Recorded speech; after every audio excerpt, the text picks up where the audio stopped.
ദൈവത്തിന് സ്തോത്രം. ദൈവത്തിന്റെ വചനവുമായി നമുക്ക് വീണ്ടും ആയിരിക്കാൻ ദൈവം തന്ന വലിയ കൃപകൾക്കായി ദൈവത്തിന് സ്തോത്രം ചെയ്യാം. 2 കൊരിന്ത്യർ ലേഖനം 6-ാം അധ്യായം ആണല്ലോ നാം പഠിച്ചുകൊണ്ടിരിക്കുന്നത്. അതിന്റെ 17 വരെയുള്ള വാക്യങ്ങളാണ് നാം കഴിഞ്ഞ ക്ലാസ് വരെ പഠിച്ചത്. കഴിഞ്ഞ ക്ലാസ്സിൽ നാം പഠിച്ചത് പൗലോസ് അപ്പോസ്തലൻ പറയുകയാണ്, ഞാൻ ഇനി ആരെയും ജഡപ്രകാരം അറിയുന്നില്ല.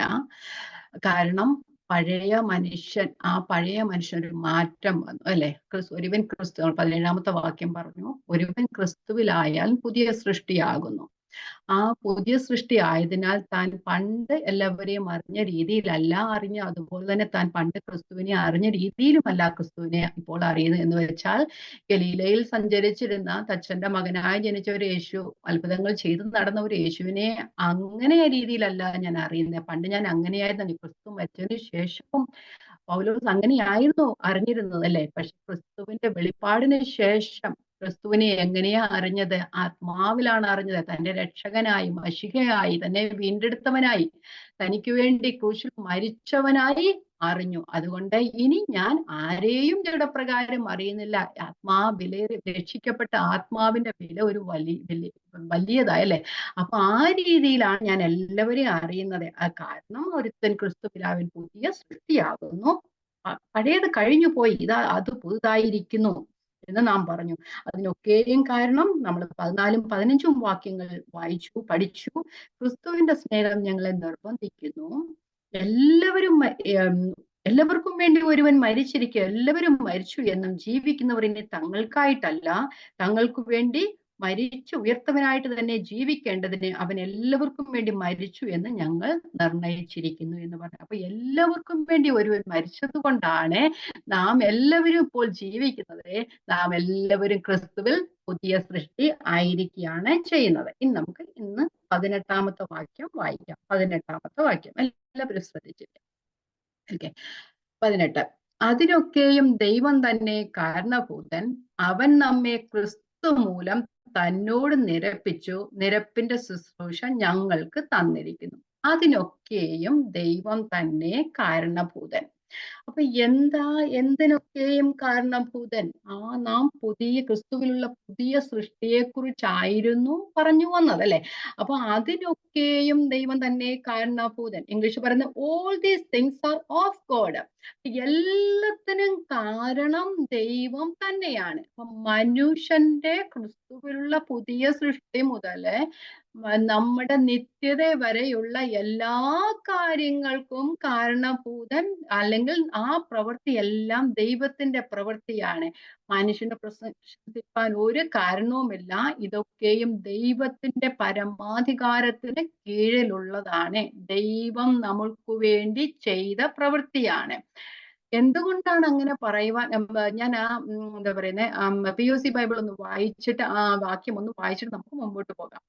അവിടെ നമ്മള് 18-ാം വാക്യം ഞാൻ നമ്മുടെ ബൈബിളിലും വായിക്കാം, POC ബൈബിളും ഒന്ന് വായിക്കാം. അതിനൊക്കെയും ദൈവം തന്നെ കാരണഭൂതൻ, അവൻ നമ്മെ ക്രിസ്തു മൂലം തന്നോട് നിരപ്പിച്ചു, നിരപ്പിന്റെ ശുശ്രൂഷ ഞങ്ങൾക്ക് തന്നിരിക്കുന്നു.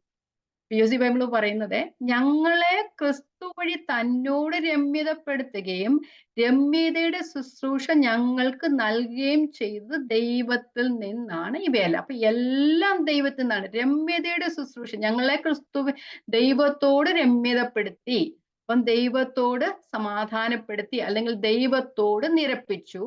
അതുപോലെ തന്നെ ആ രമ്യതയുടെ ശുശ്രൂഷ ഞങ്ങൾക്ക് തരികയും ചെയ്തു. നമ്മൾ ഒരിക്കലും ദൈവത്തോട് നിരന്നു പോകുവാൻ കഴിയാത്തവരായിരുന്നു. എന്തുകൊണ്ട്? ആദമ്യ പാപം മൂലം അല്ലെ. നമ്മൾ എല്ലാവരും പാപികളായി തീർന്നവരാ. റോമാലേഖനം അങ്ങനല്ലേ പറയുന്നത്? റോമാലേഖനം 5-ന്റെ 6-ഉം 8-ഉം 10-ഉം വാക്യങ്ങളിൽ പറയുന്നു, നാം ബലഹീനരായിരിക്കുമ്പോൾ ദൈവം, ഞാൻ വായിച്ചു വിടാം, നാം ബലഹീനരായിരിക്കുമ്പോൾ തന്നെ ക്രിസ്തു തക്ക സമയത്ത് അഭക്തർക്ക് വേണ്ടി മരിച്ചു. 7-ാമത്തെ വാക്യം പറയുന്നത്, നീതിമാന് വേണ്ടി ആരെങ്കിലും മരിക്കുന്നത് ദുർലഭം, പക്ഷെ ഗുണവാന് വേണ്ടി മരിക്കുവാൻ തുനിയുമായിരിക്കും. 8-ാം വാക്യം, ക്രിസ്തുവോ നാം പാപികളായിരിക്കുമ്പോൾ തന്നെ നമുക്ക് വേണ്ടി മരിക്കാൻ ദൈവം തനിക്ക് നമ്മോടുള്ള സ്നേഹത്തെ പ്രദർശിപ്പിക്കുന്നു.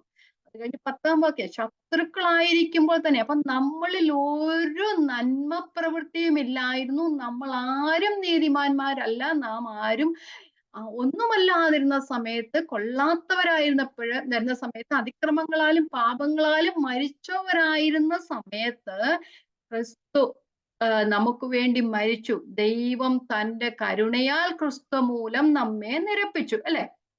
സകലവും ദൈവം മുഖാന്തരമാണ്. അതിനെല്ലാത്തിനും കാരണഭൂതൻ ദൈവമാണ്. 1 കൊരിന്ത്യർ 8:6 നമ്മൾ പഠിച്ച വാക്യമാണ്. ഞാൻ വായിക്കാം, എടുക്കണമെന്നില്ല. പിതാവായ ഏക ദൈവമേ നമുക്കുള്ളൂ, അവൻ സകലത്തിനും കാരണഭൂതനും നാം അവനായി ജീവിക്കേണ്ടത് തന്നെ. അവൻ നമ്മെ തിരഞ്ഞെടുത്തത് എന്തിനാ? നാം അവനായി ജീവിക്കേണ്ടതിനാ നമ്മെ തിരഞ്ഞെടുത്തത്, അല്ലെ? ശത്രുക്കളായിരുന്നപ്പോൾ, ബലഹീനരായിരുന്നപ്പോൾ, പാപികളായിരുന്നപ്പോൾ തന്നെ തന്റെ പുത്രനെ നമുക്ക് വേണ്ടി തന്നത് എന്തിനു വേണ്ടിയാണ്? നാം അവനായി ജീവിക്കേണ്ടതിനു വേണ്ടിയാണ്. ഞാനിപ്പോ പറഞ്ഞതുപോലെ അതിക്രമങ്ങളാലും പാപങ്ങളാലും മരിച്ചിരുന്ന അവസ്ഥയിലായിരുന്നു നമ്മെ ക്രിസ്തുവിനോട് കൂടെ, അല്ലെ? ആ ക്രിസ്തുവിനോടുകൂടെ ഉയർപ്പിച്ച ഒരവസ്ഥയിൽ ആക്കി തീർത്തത് ദൈവം തന്നെ, സകലത്തിനും കാരണഭൂതൻ, അല്ലെ?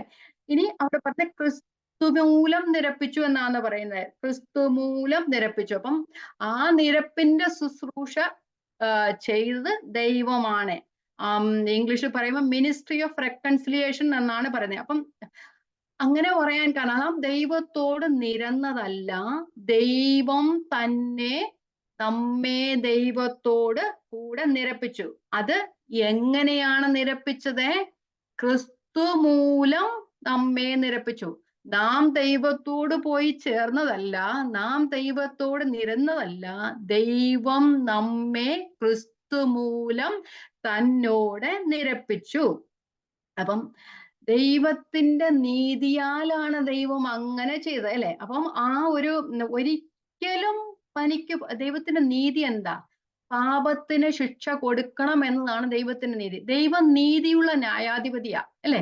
ഒരിക്കലും പാപത്തിന് നേരെ കണ്ണടയ്ക്കുന്ന ദൈവമല്ല നമ്മളുടെ ദൈവം. മനുഷ്യൻ പക്ഷേ ചിലപ്പം കണ്ണടച്ചെന്നിരിക്കാം. അത് നമ്മളെ സാഹചര്യം അനുസരിച്ചും ഒക്കെ, നമ്മളെ താല്പര്യം അനുസരിച്ചും ഒക്കെ നമ്മൾ കണ്ണടയ്ക്കാറുണ്ട്, അല്ലെ? അപ്പം അങ്ങനെയല്ല ദൈവം നീതിയുള്ള ന്യായാധിപതി ആകയാൽ താൻ ഒരു ശിക്ഷയും, ഒരു പാപത്തിനും തക്ക ശിക്ഷ കൊടുക്കാതിരിക്കില്ല. അപ്പൊ ഈ പാപിയായ മനുഷ്യനെ ശിക്ഷിക്കാതിരിക്കാൻ ദൈവത്തിന്റെ നീതി മൂലം ഒരിക്കലും കഴിയത്തില്ല, അല്ലെ? അപ്പം പാപിയായ മനുഷ്യൻ, നമ്മുടെ പാപം, ആദമിന്റെ പാപത്താലാണ് നാം പാപികളായി തീർന്നതെങ്കിലും നമ്മൾ ഇപ്പോഴും ആ പാപത്തിന്റെ, ആദാമ്യ പാപത്തിന്റെ അണ്ടറിലായതുകൊണ്ട് നമ്മൾ ആ പാപജടത്തിൽ ജീവിക്കുന്നതുകൊണ്ട് പാപം ചെയ്യാതിരിക്കാൻ നമുക്ക് കഴിയുന്നില്ല, അല്ലെ? അങ്ങനെയുള്ള മനുഷ്യന് ശിക്ഷ കൊടുക്കുന്നത് ദൈവത്തിന്റെ ശിക്ഷ കൊടുക്കാതിരിക്കുന്നത് ദൈവത്തിന്റെ നീതിയല്ല. അപ്പൊ ആ കുറ്റത്തിന് തക്കതായ ശിക്ഷ മനുഷ്യന് കൊടുത്തേ കഴിയുള്ളൂ. പക്ഷേ മനുഷ്യന് ആ ശിക്ഷ കൊടുക്കാതെ ദൈവം തന്റെ നീതി നിവർത്തിക്കുകയാണ് ചെയ്തത്. അപ്പൊ അങ്ങനെ പറയുമ്പോൾ ദൈവം നീതിയുള്ള ന്യായാധിപതി ആകാനൊക്കെ ഇല്ലല്ലോ. പക്ഷേ അതിനു പകരമായി മനുഷ്യന് ശിക്ഷ, നമുക്ക് ശിക്ഷ തരുന്നതിന് പകരമായി ദൈവം തന്റെ പുത്രനിൽ നമ്മളുടെ പാപത്തിന്റെ ശിക്ഷയെല്ലാം അർപ്പിച്ചു, അല്ലെങ്കിൽ ചുമത്തി എന്ന് പറയാം. അപ്പം നമ്മൾ ആ ഒരു ദൈവത്തിന്റെ നിത്യ സ്നേഹത്താലാണ്. അപ്പൊ 2 കാര്യങ്ങൾ അവിടെ നടന്നു. ദൈവത്തിന്റെ നീതിയും വെളിപ്പെട്ടു, ദൈവത്തിന്റെ സ്നേഹവും വെളിപ്പെട്ടു. അപ്പൊ നിത്യ സ്നേഹത്താൽ, ആ സാക്രിഫിഷ്യൽ ലവ്, ആരും ആർക്കും വേണ്ടി മരിക്കയില്ല. അങ്ങനെയുള്ള സമയത്ത് ദൈവം തന്റെ നീതി വെളിപ്പെടുത്തി തന്റെ പുത്രനിലൂടെ നമുക്ക് തരേണ്ട ശിക്ഷ ദൈവം തന്റെ പുത്രന്റെ മേൽ കണക്കിടുകയും തന്റെ പുത്രനെ നമുക്ക് വേണ്ടി യാഗമാക്കി തീർത്തു. ആ പാപത്തിന്റെ ശിക്ഷയെല്ലാം പുത്രനിൽ ചുമത്തിയിട്ട് നമ്മെ നീതിയുടെ വസ്ത്രം ധരിപ്പിച്ചു. ഇതാണ് നിരപ്പിന്റെ ശുശ്രൂഷ എന്ന് പറയുന്നത്. ആ നിരപ്പിന്റെ ശുശ്രൂഷ ചെയ്തത് മുഴുവൻ, ഇതിനൊക്കെയും കാരണഭൂതൻ ദൈവമാണ്, അല്ലെ? എഫേസ്യ ലേഖനം എങ്ങനെയാ പറയുന്നത്? നമ്മൾ ദൈവത്തെ കൂടാതെ ജീവിച്ചവരായിരുന്നു, അല്ലെ? ആ ദൈവത്തെ കൂടാതെ ജീവിച്ചവര് ക്രിസ്തുവിലൂടെ തന്നോട് നിരപ്പിച്ച ഒരു ദൈവത്തിന്റെ മഹാസ്നേഹമാണ് നാം ക്രൂശിൽ കാണുന്നത്. എഫേസ്യർ 2:12 മുതൽ ഉള്ള വാക്യങ്ങൾ ശ്രദ്ധിച്ചിരിക്കണം. നമുക്കെല്ലാം അറിയാവുന്നതാണ്, എങ്കിലും ഇത് നിങ്ങൾ എടുക്കുന്ന സമയം കൊണ്ട് ഞാൻ 2:12 ഇത് കൂടുതൽ പഠിക്കുന്നത് കൊണ്ട് നമ്മൾ ഒത്തിരി പരിജ്ഞാനവും വിവേകവും ഒന്നും സമ്പാദിച്ചൊന്നല്ല. നമ്മെ വീണ്ടെടുത്ത ദൈവത്തിന്റെ സ്നേഹം നമുക്ക് മനസ്സിലാക്കുവാനായിട്ട് കഴിയാം. ചിലപ്പോൾ നമുക്ക് മറ്റുള്ളവരോട് പറയാൻ കഴിയുന്നില്ലായിരിക്കാം, ഒന്നും കഴിയത്തില്ലായിരിക്കും. പക്ഷെ നമ്മൾ ഈ റിപ്പീറ്റഡ് ആയിട്ട് ഇത് പഠിക്കുന്നത് മൂലം നാം എവിടെ ആയിരുന്നു എന്നും നമ്മെ ദൈവം എങ്ങനെ വീണ്ടെടുത്തു എന്നും ആ ദൈവത്തിന്റെ സ്നേഹം നമുക്ക് മനസ്സിലാക്കുവാനായിട്ട് കഴിയും. അതാണ് നമുക്ക് ആവശ്യം, അല്ലെ? അപ്പൊ ഞാൻ വായിക്കാം. എഫേസ്യർ 2:12 മുതലുള്ള വാക്യങ്ങൾ. അക്കാലത്തു നിങ്ങൾ ക്രിസ്തുവിനെ കൂടാതെയുള്ളവരും ഇസ്രയേൽ പൗരതയോട് സംബന്ധമില്ലാത്തവരും വാഗ്ദത്തത്തിന്റെ നിയമങ്ങൾക്ക് അന്യരും പ്രത്യാശയില്ലാത്തവരും ലോകത്തിൽ ദൈവമില്ലാത്തവരുമായിരുന്നു എന്ന് ഓർത്തുകൊള്ളുവീൻ. അല്ലെ? നമ്മൾക്ക് ആർക്കും ഒരു യോഗ്യതയുമില്ലായിരുന്നു.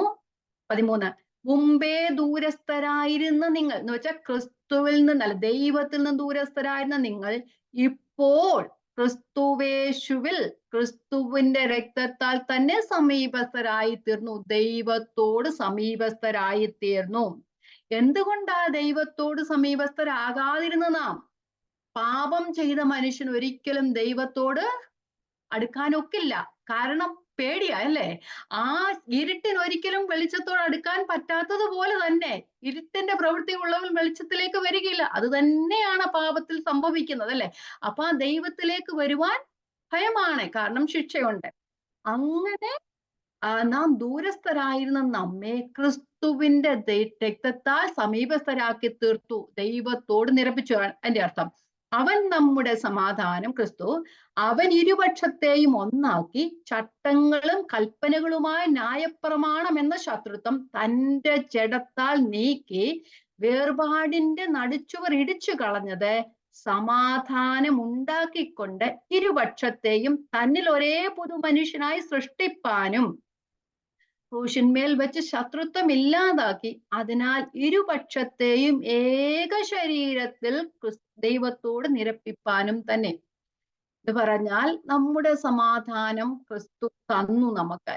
നമ്മൾക്ക് ന്യായപ്രമാണം നമുക്ക് വിപരീതമായിരുന്നു, അല്ലെങ്കിൽ നമ്മുടെ ചട്ടങ്ങളെല്ലാം നമുക്ക് വിപരീതമായിരുന്നു, ദൈവത്തോട് അടുപ്പിക്കാൻ കൊള്ളുകയില്ലായിരുന്നു. ആ ചട്ടങ്ങളെല്ലാം നീക്കി മാറ്റി തന്റെ ക്രൂശിന്മേൽ അതെല്ലാം നീക്കി മാറ്റിയിട്ട് നമ്മെ ആ ദൈവത്തോട്, ഇരുപക്ഷത്തെ എന്ന് പറഞ്ഞാൽ ദൈവത്തെയും നമ്മെയും നിരപ്പിച്ച ആ ഒരവസ്ഥ ആക്കി തീർത്തു. എന്നിട്ട് ഇരുപക്ഷത്തെയും തന്നിൽ ഒരേ പുതുമനുഷ്യനായി സൃഷ്ടിപ്പാനും ക്രൂശിൽ വെച്ച് ശത്രുത്വം ഇല്ലാതാക്കി ഇരുപക്ഷത്തെയും ഏക ശരീരത്തിൽ ദൈവത്തോട് നിരപ്പിപ്പാൻ തന്നെ അവൻ വന്ന് ദൂരസ്ഥരായിരുന്ന നിങ്ങൾക്ക് സമാധാനവും സമീപത്തുള്ളവർക്ക് സമാധാനവും സുവിശേഷിച്ചു. അവൻ മുഖാന്തരം നമുക്ക് ഇരുപക്ഷക്കാർക്കും ഏകാത്മാവിനാൽ പിതാവിങ്കലേക്ക് പ്രവേശനമുണ്ട്. ആകയാൽ നിങ്ങൾ ഇനി അവിടെ പറഞ്ഞ നാം ഇനി അന്യരും പരദേശികളുമല്ല, വിശുദ്ധന്മാരുടെ പൗരന്മാരും ദൈവത്തിന്റെ ഭവനക്കാരും അത്രയും. അപ്പൊ നമ്മൾ ദൂരസ്ഥരായിരുന്നു, നമുക്ക് ദൈവത്തോട് യാതൊരു ബന്ധവും വെക്കാൻ കഴിയാത്തവരായിരുന്നു നമ്മെ ക്രിസ്തു മൂലം ദൈവം നിരപ്പിച്ചു, അല്ലെ? അപ്പൊ അത് നമ്മള് എന്താ പറയുന്നേ, കൊലോസ്യ ലേഖനം 2-ാം അധ്യായത്തിലാണ് നമുക്ക് അത് വ്യക്തമായിട്ട് കാണുവാൻ കഴിയുന്ന. ഞാൻ ഒന്ന് വായിച്ചു വിടാം. കൊലോസ്യ ലേഖനം 1 വായിക്കാം ആദ്യം. കൊലോസ്യ ലേഖനം 1:20 മുതൽ 22 വരെയുള്ള വാക്യങ്ങൾ ഞാൻ വായിക്കാം. കൊലോസ്യ ലേഖനം 1:20-22. അവൻ ക്രൂശിച്ചൊരിഞ്ഞ രക്തം കൊണ്ട് അവൻ മുഖാന്തരം സമാധാനമുണ്ടാക്കി ഭൂമിയിലുള്ളതോ സ്വർഗത്തിലുള്ളതോ സകലത്തെയും അവനെ കൊണ്ട് തന്നോട് നിരപ്പിപ്പാനും പിതാവിന് പ്രസാദം തോന്നി. മുമ്പേ ദുഷ്പ്രവൃത്തികളാൽ മനസ്സുകൊണ്ട് അകർന്നവരും ശത്രുക്കളുമായിരുന്ന നിങ്ങളെ അവന്റെ മുമ്പിൽ വിശുദ്ധരും നിഷ്കളങ്കരും കുറ്റമില്ലാത്തവരുമായി നിർത്തേണ്ടതിനെ അവൻ ഇപ്പോൾ തന്റെ ജഡശരീരത്തിൽ തന്റെ മരണത്താൽ നിരപ്പിച്ചു. അപ്പൊ ക്രിസ്തുവിലൂടെ ദൈവം നമ്മെ ദൈവത്തോട് തന്നെ നിരപ്പിച്ചു, അല്ലെ? അപ്പൊ എന്തുകൊണ്ടാണ്? ദൈവത്തിന് തന്റെ നീതിയും കാണിക്കണം, അതുപോലെ തന്നെ തന്റെ സ്നേഹവും വെളിപ്പെടുത്തണം, അല്ലെ? അപ്പൊ അത് തന്റെ ഏകജാതന നമ്മള് യോഹന്നാന്റെ സുവിശേഷം 3:16 പറയുന്നു, തന്റെ ഏകജാതനായ പുത്രനിൽ വിശ്വസിക്കുന്ന ഏവനും നശിച്ചു പോകാതിരിക്കുക. ഒരു മനുഷ്യനും നശിച്ചു പോകാൻ ആഗ്രഹിക്കാത്ത ദൈവം തന്റെ നിത്യസ്നേഹത്താൽ തന്റെ നീതിയെ വെളിപ്പെടുത്തുകയും ചെയ്യണം. തന്റെ നീതിയെയും നീതി അനുസരിച്ച് മനുഷ്യന് ശിക്ഷ കൊടുക്കുകയും ചെയ്യണം. അതുപോലെ ആ സ്നേഹത്താൽ അവരെ രക്ഷിക്കുകയും ചെയ്യേണ്ടത് കൊണ്ട് ആ നിരപ്പിന്റെ ശുശ്രൂഷ താൻ തന്നെ ഏറ്റെടുത്തു എന്ന് നാം വായിക്കുന്നു. അപ്പം ദൈവത്തിന്റെ നിത്യസ്നേഹം നിമിത്തം ആരും നശിച്ചു പോകുവാൻ ഇഷ്ടമില്ലാത്ത ദൈവം നമുക്ക് വേണ്ടി തന്റെ പുത്രനെ യാഗമാക്കി തീർത്തു. അപ്പൊ വായിച്ചേ, നമ്മെ നിരപ്പിന്റെ ശുശ്രൂഷ ദൈവമാണ് സകലത്തിനും കാരണഭൂതൻ. നമ്മെ ദൈവം ക്രിസ്തുവിനോട് നിരപ്പിച്ചു. ഇനി പൗലോസ് അപ്പോസ്തലൻ പറയുകയാണ്, ദൈവം നമ്മെ ക്രിസ്തു മൂലം ദൈവത്തോട് നിരപ്പിച്ചു. ഇനി പൗലോസ് അപ്പോസ്തലൻ പറയുന്നു, നിരപ്പിന്റെ ശുശ്രൂഷ ഞങ്ങൾക്ക് നൽകിയിരിക്കുന്നു. ആ നിരപ്പിന്റെ ശുശ്രൂഷ ദൈവം ഞങ്ങൾക്ക് തന്നിരിക്കുന്നു. അപ്പം ദൈവം നമ്മെ ക്രിസ്തു മൂലം തന്നോട് നിരപ്പിച്ച ശേഷം ആ നിരപ്പിന്റെ ശുശ്രൂഷ നമുക്ക് നൽകിയിരിക്കുന്നു. അപ്പം പൗലോസിന് നൽകിയിരിക്കുന്നു എന്ന് പറഞ്ഞതുപോലെ തന്നെ നമുക്കും പറയാം, ദൈവം നമ്മെ ക്രിസ്തു മൂലം തന്നോട് നിരപ്പിച്ചതിന് ശേഷം ആ നിരപ്പിന്റെ ശുശ്രൂഷ നമ്മൾക്കും തന്നിരിക്കുന്നു. അപ്പൊ ആ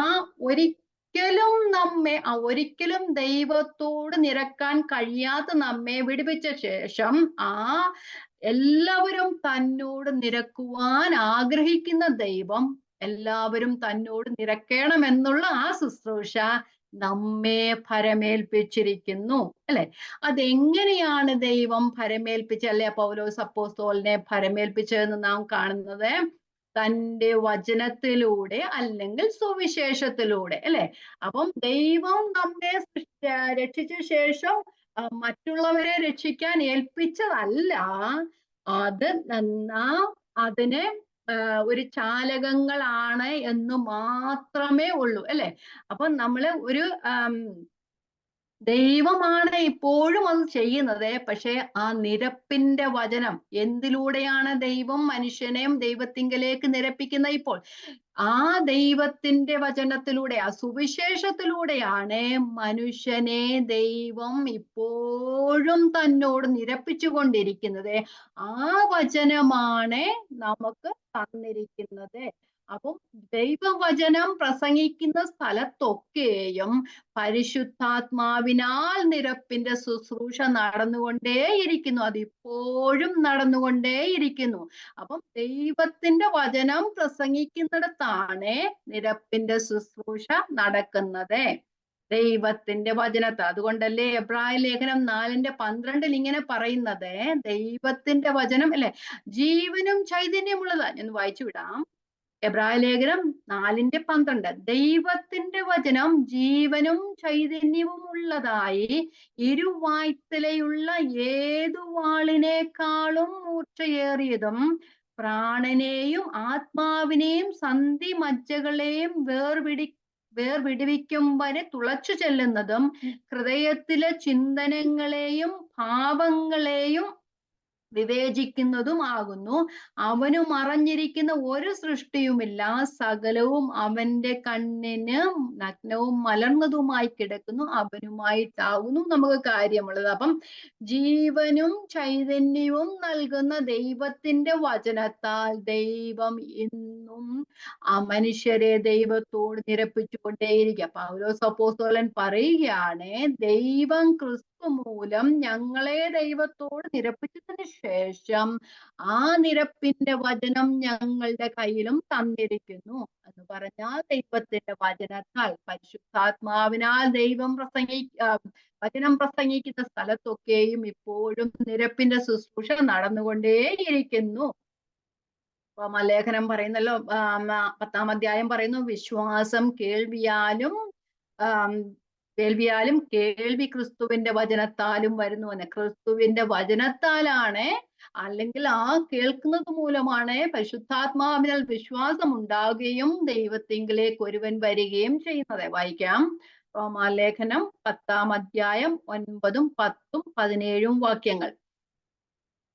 റോമാലേഖനം 10:9-10-17 വാക്യങ്ങൾ. യേശുവിനെ കർത്താവെന്ന് വായ്കൊണ്ട് ഏറ്റുപറയുകയും ദൈവം അവനെ മരിച്ചവരിൽ നിന്ന് ഉയർത്തെഴുന്നേൽപ്പിച്ചു എന്ന് ഹൃദയം കൊണ്ട് വിശ്വസിക്കുകയും ചെയ്താൽ നിരക്ഷിക്കപ്പെടും. ഹൃദയം കൊണ്ട് നീതിക്കായി വിശ്വസിക്കുകയും വായ്കൊണ്ട് രക്ഷയ്ക്കായി ഏറ്റുപറയുകയും ചെയ്യുന്നു. ആകയാൽ വിശ്വാസം കേൾവിയാലും കേൾവി ക്രിസ്തുവിന്റെ വചനത്താലും വരുന്നു. അപ്പൊ ക്രിസ്തുവിന്റെ വചനത്താലാണ് വിശ്വാസം വരുന്നത്. വിശ്വാസം വന്നാൽ മാത്രമേ, അല്ലെ എന്താണ് വിശ്വസിക്കേണ്ടത്? ക്രിസ്തു നമ്മൾക്ക് വേണ്ടി മരിച്ചു, നമ്മുടെ പാപങ്ങൾക്ക് വേണ്ടി മരിച്ചു, ഉയർത്തെഴുന്നേറ്റു, ഇപ്പോഴും നമുക്ക് വേണ്ടി ദൈവത്തിന്റെ സന്നിധിയിൽ പക്ഷപാതം ചെയ്യുന്നു എന്ന് വിശ്വസിക്കുക. അല്ലെ, വെറുതെ വിശ്വാസമല്ല. ക്രിസ്തു നമുക്ക് വേണ്ടി മരിച്ചു. ദൈവം തന്റെ പുത്രനെ ദൈവം തന്റെ പുത്രനെ നമുക്ക് വേണ്ടി കാൽവറി ക്രൂശിൽ യാഗമാക്കി തീർത്തു. ആ നിരപ്പിന്റെ ശുശ്രൂഷയാണ് അവിടെ നടന്നത്, അല്ലെ. അപ്പൊ അത് വിശ്വസിക്കണം. അത് വിശ്വസിച്ചാൽ മാത്രമേ രക്ഷിക്കപ്പെടുകയുള്ളൂ, അല്ലെങ്കിൽ ദൈവത്തോട് സമാധാനം ഉണ്ടാകുവാൻ കഴിയുകയുള്ളൂ. അതാണ് നമ്മൾ ആ വാക്യത്തിൽ പഠിച്ചത്. ഒന്നുകൂടെ ഞാൻ ആ വാക്യം വായിക്കാം. അതിനൊക്കെയും ദൈവം തന്നെ കാരണഭൂതൻ, അവൻ നമ്മെ ക്രിസ്തു മൂലം തന്നോട് നിരപ്പിച്ചു, നിരപ്പിന്റെ ശുശ്രൂഷ ഞങ്ങൾക്ക് തന്നുമിരിക്കുന്നു. എല്ലാത്തിനും കാരണഭൂതൻ ദൈവമാണ്. അവൻ ക്രിസ്തു മൂലം നമ്മെ ദൈവത്തോട് നിരപ്പിച്ചതിന് ശേഷം ആ നിരപ്പിന്റെ ശുശ്രൂഷ നമ്മൾക്ക് തന്നിരിക്കുന്നു. ഇനി 19-ാമത്തെ വാക്യം. ദൈവം ലോകത്തിന് ലംഘനങ്ങളെ കണക്കിടാതെ ലോകത്തെ ക്രിസ്തുവിൽ തന്നോട് നിരപ്പിച്ചു പോന്നു. ഈ നിരപ്പിന്റെ വചനം ഞങ്ങളുടെ പക്കൽ പരമേൽപ്പിച്ചിരിക്കുന്നു. അല്ലെ, നമുക്ക് ഞാൻ POC ബൈബിൾ വായിക്കാം. അത് ശ്രദ്ധിച്ചു കേട്ടാ മതി. അതായത് ദൈവം മനുഷ്യരുടെ തെറ്റുകൾ അവർക്കെതിരായി പരിഗണിക്കാതെ രമ്യതയുടെ സന്ദേശം ഞങ്ങളെ പരമേൽപ്പിച്ചുകൊണ്ട് ക്രിസ്തു വഴി ലോകത്തെ തന്നോട് രമ്യതപ്പെടുത്തുകയായിരുന്നു. ഇവിടെ പറയുന്നു, ദൈവം ലോകത്തിന് ലംഘനങ്ങളെ കണക്കിടാതെ. ലോകത്തിന്റെ ലംഘനങ്ങളെ ദൈവം കണക്കിട്ടില്ല എന്ന് പറഞ്ഞാൽ പാപം ചെയ്ത മനുഷ്യനെ ദൈവം ശിക്ഷിച്ചില്ല. ഞാൻ പറഞ്ഞതുപോലെ ദൈവം അനീതി കാണിച്ചതല്ല. ദൈവം നീതിയുള്ള ന്യായാധിപതിയാണ്, കണ്ണടച്ചതല്ല. പകരം നമ്മളുടെ പാപങ്ങളെ ക്രിസ്തുവിന്റെ മേൽ ചുമത്തി ക്രിസ്തുവിന്റെ നീതി നമുക്ക് തന്നു. അത് ക്രൂശിൽ ഒരു കൈമാറ്റം നടക്കുകയാണ് ചെയ്തത്, അല്ലെ. അപ്പം ലോകത്തിന്റെ ലംഘനങ്ങളെ ദൈവം കണക്കിട്ടില്ല എന്ന് പറഞ്ഞാൽ പാപം ചെയ്ത മനുഷ്യനെ ദൈവം ശിക്ഷിക്കുന്നതായിരുന്നു ദൈവത്തിന്റെ നീതി. പക്ഷേ ദൈവത്തിന്റെ നീതി ദൈവം അവിടെ പ്രവർത്തിച്ചത് എങ്ങനെയാണ്? തൻ്റെ പുത്രന്റെ മേൽ നമ്മുടെ പാപങ്ങളെ ചുമത്തി ക്രിസ്തുവിന്റെ നീതി നമുക്ക് തന്നു. ഒരു എക്സ്ചേഞ്ച് ആയിരുന്നു ക്രൂശിൽ നടന്നത്. എന്നിട്ട് പറയുന്നു, ദൈവം ലോകത്തിനു ലംഘനങ്ങളെ കണക്കിടാതെ. ഞാൻ ഓരോ വാക്യവും ഇങ്ങനെ സ്പ്ലിറ്റ് ചെയ്ത് പറയുന്നതിന് അർത്ഥം എല്ലാവർക്കും അത് മനസ്സിലാകണം. വായിക്കുമ്പോൾ നമ്മൾ വിചാരിക്കും അത് ഒത്തിരി ഈസിയാണെന്ന്. പക്ഷെ അത് മനസ്സിലാക്കാൻ നല്ല ബുദ്ധിമുട്ടുള്ള കാര്യമാണ്. അത് മനസ്സിലായില്ല എന്നുണ്ടെങ്കിൽ നമ്മൾ രക്ഷിക്കപ്പെട്ടതിന്റെ അർത്ഥം നമുക്ക് മനസ്സിലായില്ല എന്നാണ് കാര്യം. ഓക്കെ, ഞാൻ പറഞ്ഞാൽ ലോകത്തെ ക്രിസ്തുവിൽ തന്നോട് നിരപ്പിച്ചു എന്ന് പറഞ്ഞു. അപ്പൊ നമ്മൾ ഇത് തന്നെയാണ് പഠിച്ചത്.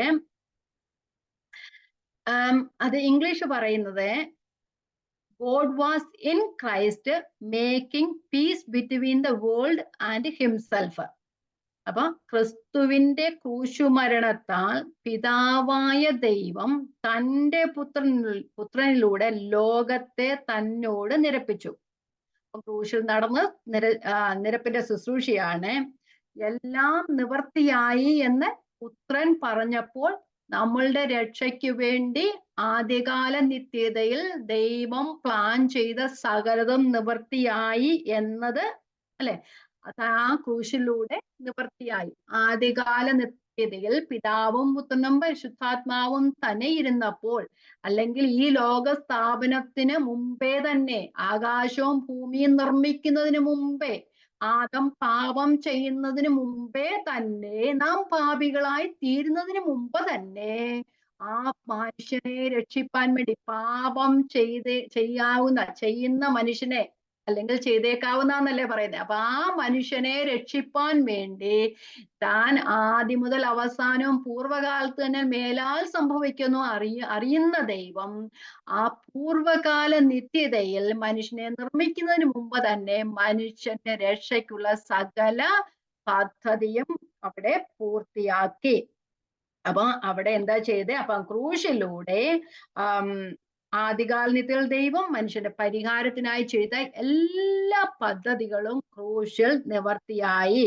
അവിടെ ഒരു ആത്മീക കൈമാറ്റമാണ് നടന്നത്. അപ്പൊ നമ്മളുടെ പാപം ക്രിസ്തുവിന്റെ മേൽ ചുമത്തിയും ക്രിസ്തുവിന്റെ നീതി നമ്മളുടെ മേൽ തന്നു. അപ്പം സാധാരണ ആൾക്കാരൊക്കെ പറയുമായിരിക്കും, എന്താ പറയുന്നേ, ക്രൂശിൽ പരാജയപ്പെട്ടൊരു ക്രിസ്തുവിൽ വിശ്വസിക്കാതെയല്ല. അവിടെ ക്രിസ്തു പരാജയപ്പെട്ടു എന്ന് പറയും. പക്ഷേ അവിടെ ക്രിസ്തു മരിച്ചത് മൂലം അവിടെ ആത്മീക തലത്തിൽ വലിയൊരു കൈമാറ്റമാണ് നടന്നത്, ഒരു എക്സ്ചേഞ്ച് ആണ് നടന്നത്. നമ്മള് കർത്താവിന്റെ രക്തത്താൽ നാം വീണ്ടെടുക്കപ്പെട്ടു എന്നൊക്കെ പറയുമ്പോൾ ആ എക്സ്ചേഞ്ചിന്റെ പാരമ്യം നമ്മൊന്ന് മനസ്സിലാക്കണം. സകല യാഗങ്ങളുടെയും പരമയാഗമാണ്, ഒരു വലിയ യാഗം. ആ പരമയാഗമാണ് ക്രിസ്തുവിൽ ആ ക്രൂശിൽ നടന്നത്. അവിടെ എന്താണ് നടന്നതെന്ന് കൊലോസ്യ ലേഖനം 2-ാം അധ്യായത്തിൽ പറയുന്നത്. നമുക്കൊന്ന് വായിക്കാം. കൊലോസ്യ ലേഖനം 2:13, 14, 15. അപ്പൊ ക്രിസ്തു അവിടെ വെറുതെ പരാജയപ്പെട്ട് മരിച്ച ക്രിസ്തു അല്ല നടന്നത്. ആ മരണത്തിന് ആ സമയത്ത് അവിടെ ഒരു ആത്മീകമായ ഒരു എക്സ്ചേഞ്ച് അവിടെ നടന്നു. 2:13, അതിക്രമങ്ങളിലും നിങ്ങളുടെ ജഡത്തിന്റെ അഗ്രചർമ്മത്തിലും മരിച്ചവരായിരുന്ന നിങ്ങളെയും അവനോടുകൂടെ ജീവിപ്പിച്ചു. എന്താ അവിടെ നടന്നത്? നമ്മൾ മരിച്ചവരായിരുന്നു അതിക്രമങ്ങളാൽ. അതിക്രമങ്ങളൊക്കെയും നമ്മോട് ക്ഷമിച്ച് ചട്ടങ്ങളാൽ നമുക്ക് വിരോധവും പ്രതികൂലവുമായിരുന്ന കയ്യെഴുത്ത് മായിച്ചു ക്രൂശിൽ തറച്ചു നടുവിൽ നിന്ന് നീക്കിക്കളഞ്ഞു. വാഴ്ചകളെയും അധികാരങ്ങളെയും ആയുധവർഗം വെപ്പിച്ചു ക്രൂശിൽ അവരുടെ മേൽ ജയോത്സവം കൊണ്ടാടി അവരെ പരസ്യമായ കാഴ്ചയാക്കി മാറ്റി.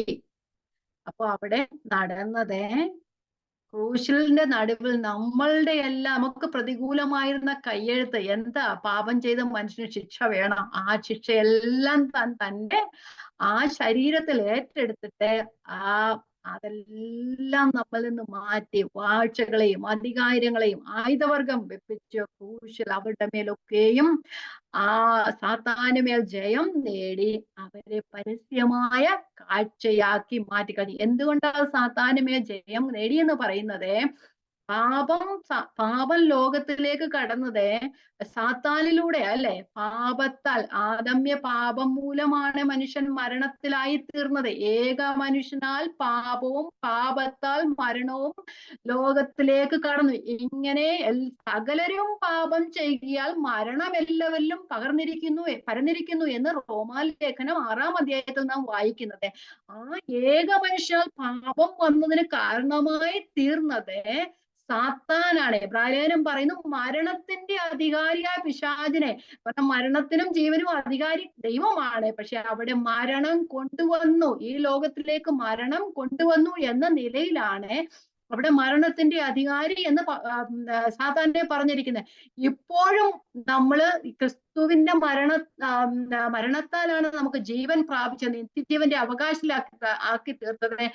ഇപ്പോഴും നിത്യരാജ്യത്തിന് അവകാശികളാകാത്തവർ, ദൈവമക്കളാകാത്തവർ ഇപ്പോഴും സാത്താന്റെ അല്ലെങ്കിൽ ആ മരണത്തിന്റെ അടിമത്തത്തിലാണ്. അപ്പോൾ ക്രിസ്തുവിൽ വിശ്വസിക്കുന്നവർക്ക് മാത്രമേ ആ സ്വാതന്ത്ര്യം ലഭിക്കുകയുള്ളൂ. ആ വിശ്വാസത്താലാണ് നമുക്ക് സ്വാതന്ത്ര്യം ലഭിക്കുന്നത്. നാം പറഞ്ഞു, കഴിഞ്ഞ ക്ലാസ്സിൽ നാം പഠിച്ചു, നാം പുതിയൊരു സൃഷ്ടിയാക്കി തീർത്തത് എല്ലാവർക്കും വേണ്ടി ഒരുവൻ മരിച്ചിരിക്കും. നാം എല്ലാവരും മരിച്ചു അല്ലേ? അപ്പൊ ആ മരണത്താലാണ് നാം ദൈവത്തിന്റെ നീതിയിലേക്ക് കടന്നത് അല്ലെ? ദൈവത്തോട് സമാധാനമായി തീർന്നത്. ആദ്യ സൃഷ്ടിയിൽ ദൈവം എല്ലാം ഉണ്ടാകട്ടെ എന്ന് പറഞ്ഞപ്പോൾ ദൈവത്തിന് ഒരു വാക്ക് മാത്രം മതിയായിരുന്നു അല്ലേ എല്ലാം ഉണ്ടാകാനായിട്ട്. പക്ഷേ പുതിയ സൃഷ്ടിയിൽ, മനുഷ്യന്റെ പുതിയ സൃഷ്ടിയിൽ, പാപം നിറഞ്ഞ മനുഷ്യനെ, അകൃത്യത്താലും പാപത്താലും മരിച്ച മനുഷ്യനെ രക്ഷിപ്പാൻ ദൈവത്തിനൊരു വാക്ക് മാത്രം മതിയായിരുന്നില്ല. ദൈവത്തിന് തന്റെ പുത്രനെ കാൽവറി ക്രൂശിൽ യാഗമായി തീർക്കേണ്ടി വന്നു. അതുപോലെ തന്നെ നാം കഴിഞ്ഞ ക്ലാസ്സിൽ പഠിച്ച ഇതാണ്, ഒരു പുതിയ സൃഷ്ടി ആക്കുവാനായിട്ട് മനുഷ്യനുള്ള സകല പാപങ്ങളും ഉണ്ടായിരുന്നു. റോമാലേഖനം 1-ാം അധ്യായത്തിൽ പറഞ്ഞ സകല ദുഷ്ടതയും അനീതിയും നിറഞ്ഞവരായിരുന്നു അല്ലെ.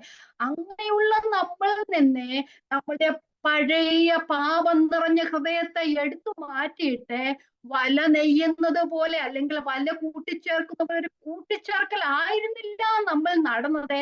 നമ്മളുടെ കല്ലായുള്ള ഹൃദയത്തെ നമ്മളിൽ നിന്ന് മാറ്റിയിട്ട് മാംസളമായ ഒരു പുതിയ ഹൃദയം നമുക്ക് തരുവാൻ കാരണമായി തീർന്നത് പുത്രൻ നമുക്ക് വേണ്ടി യാഗമായി തീർന്നത് കൊണ്ടാണ്.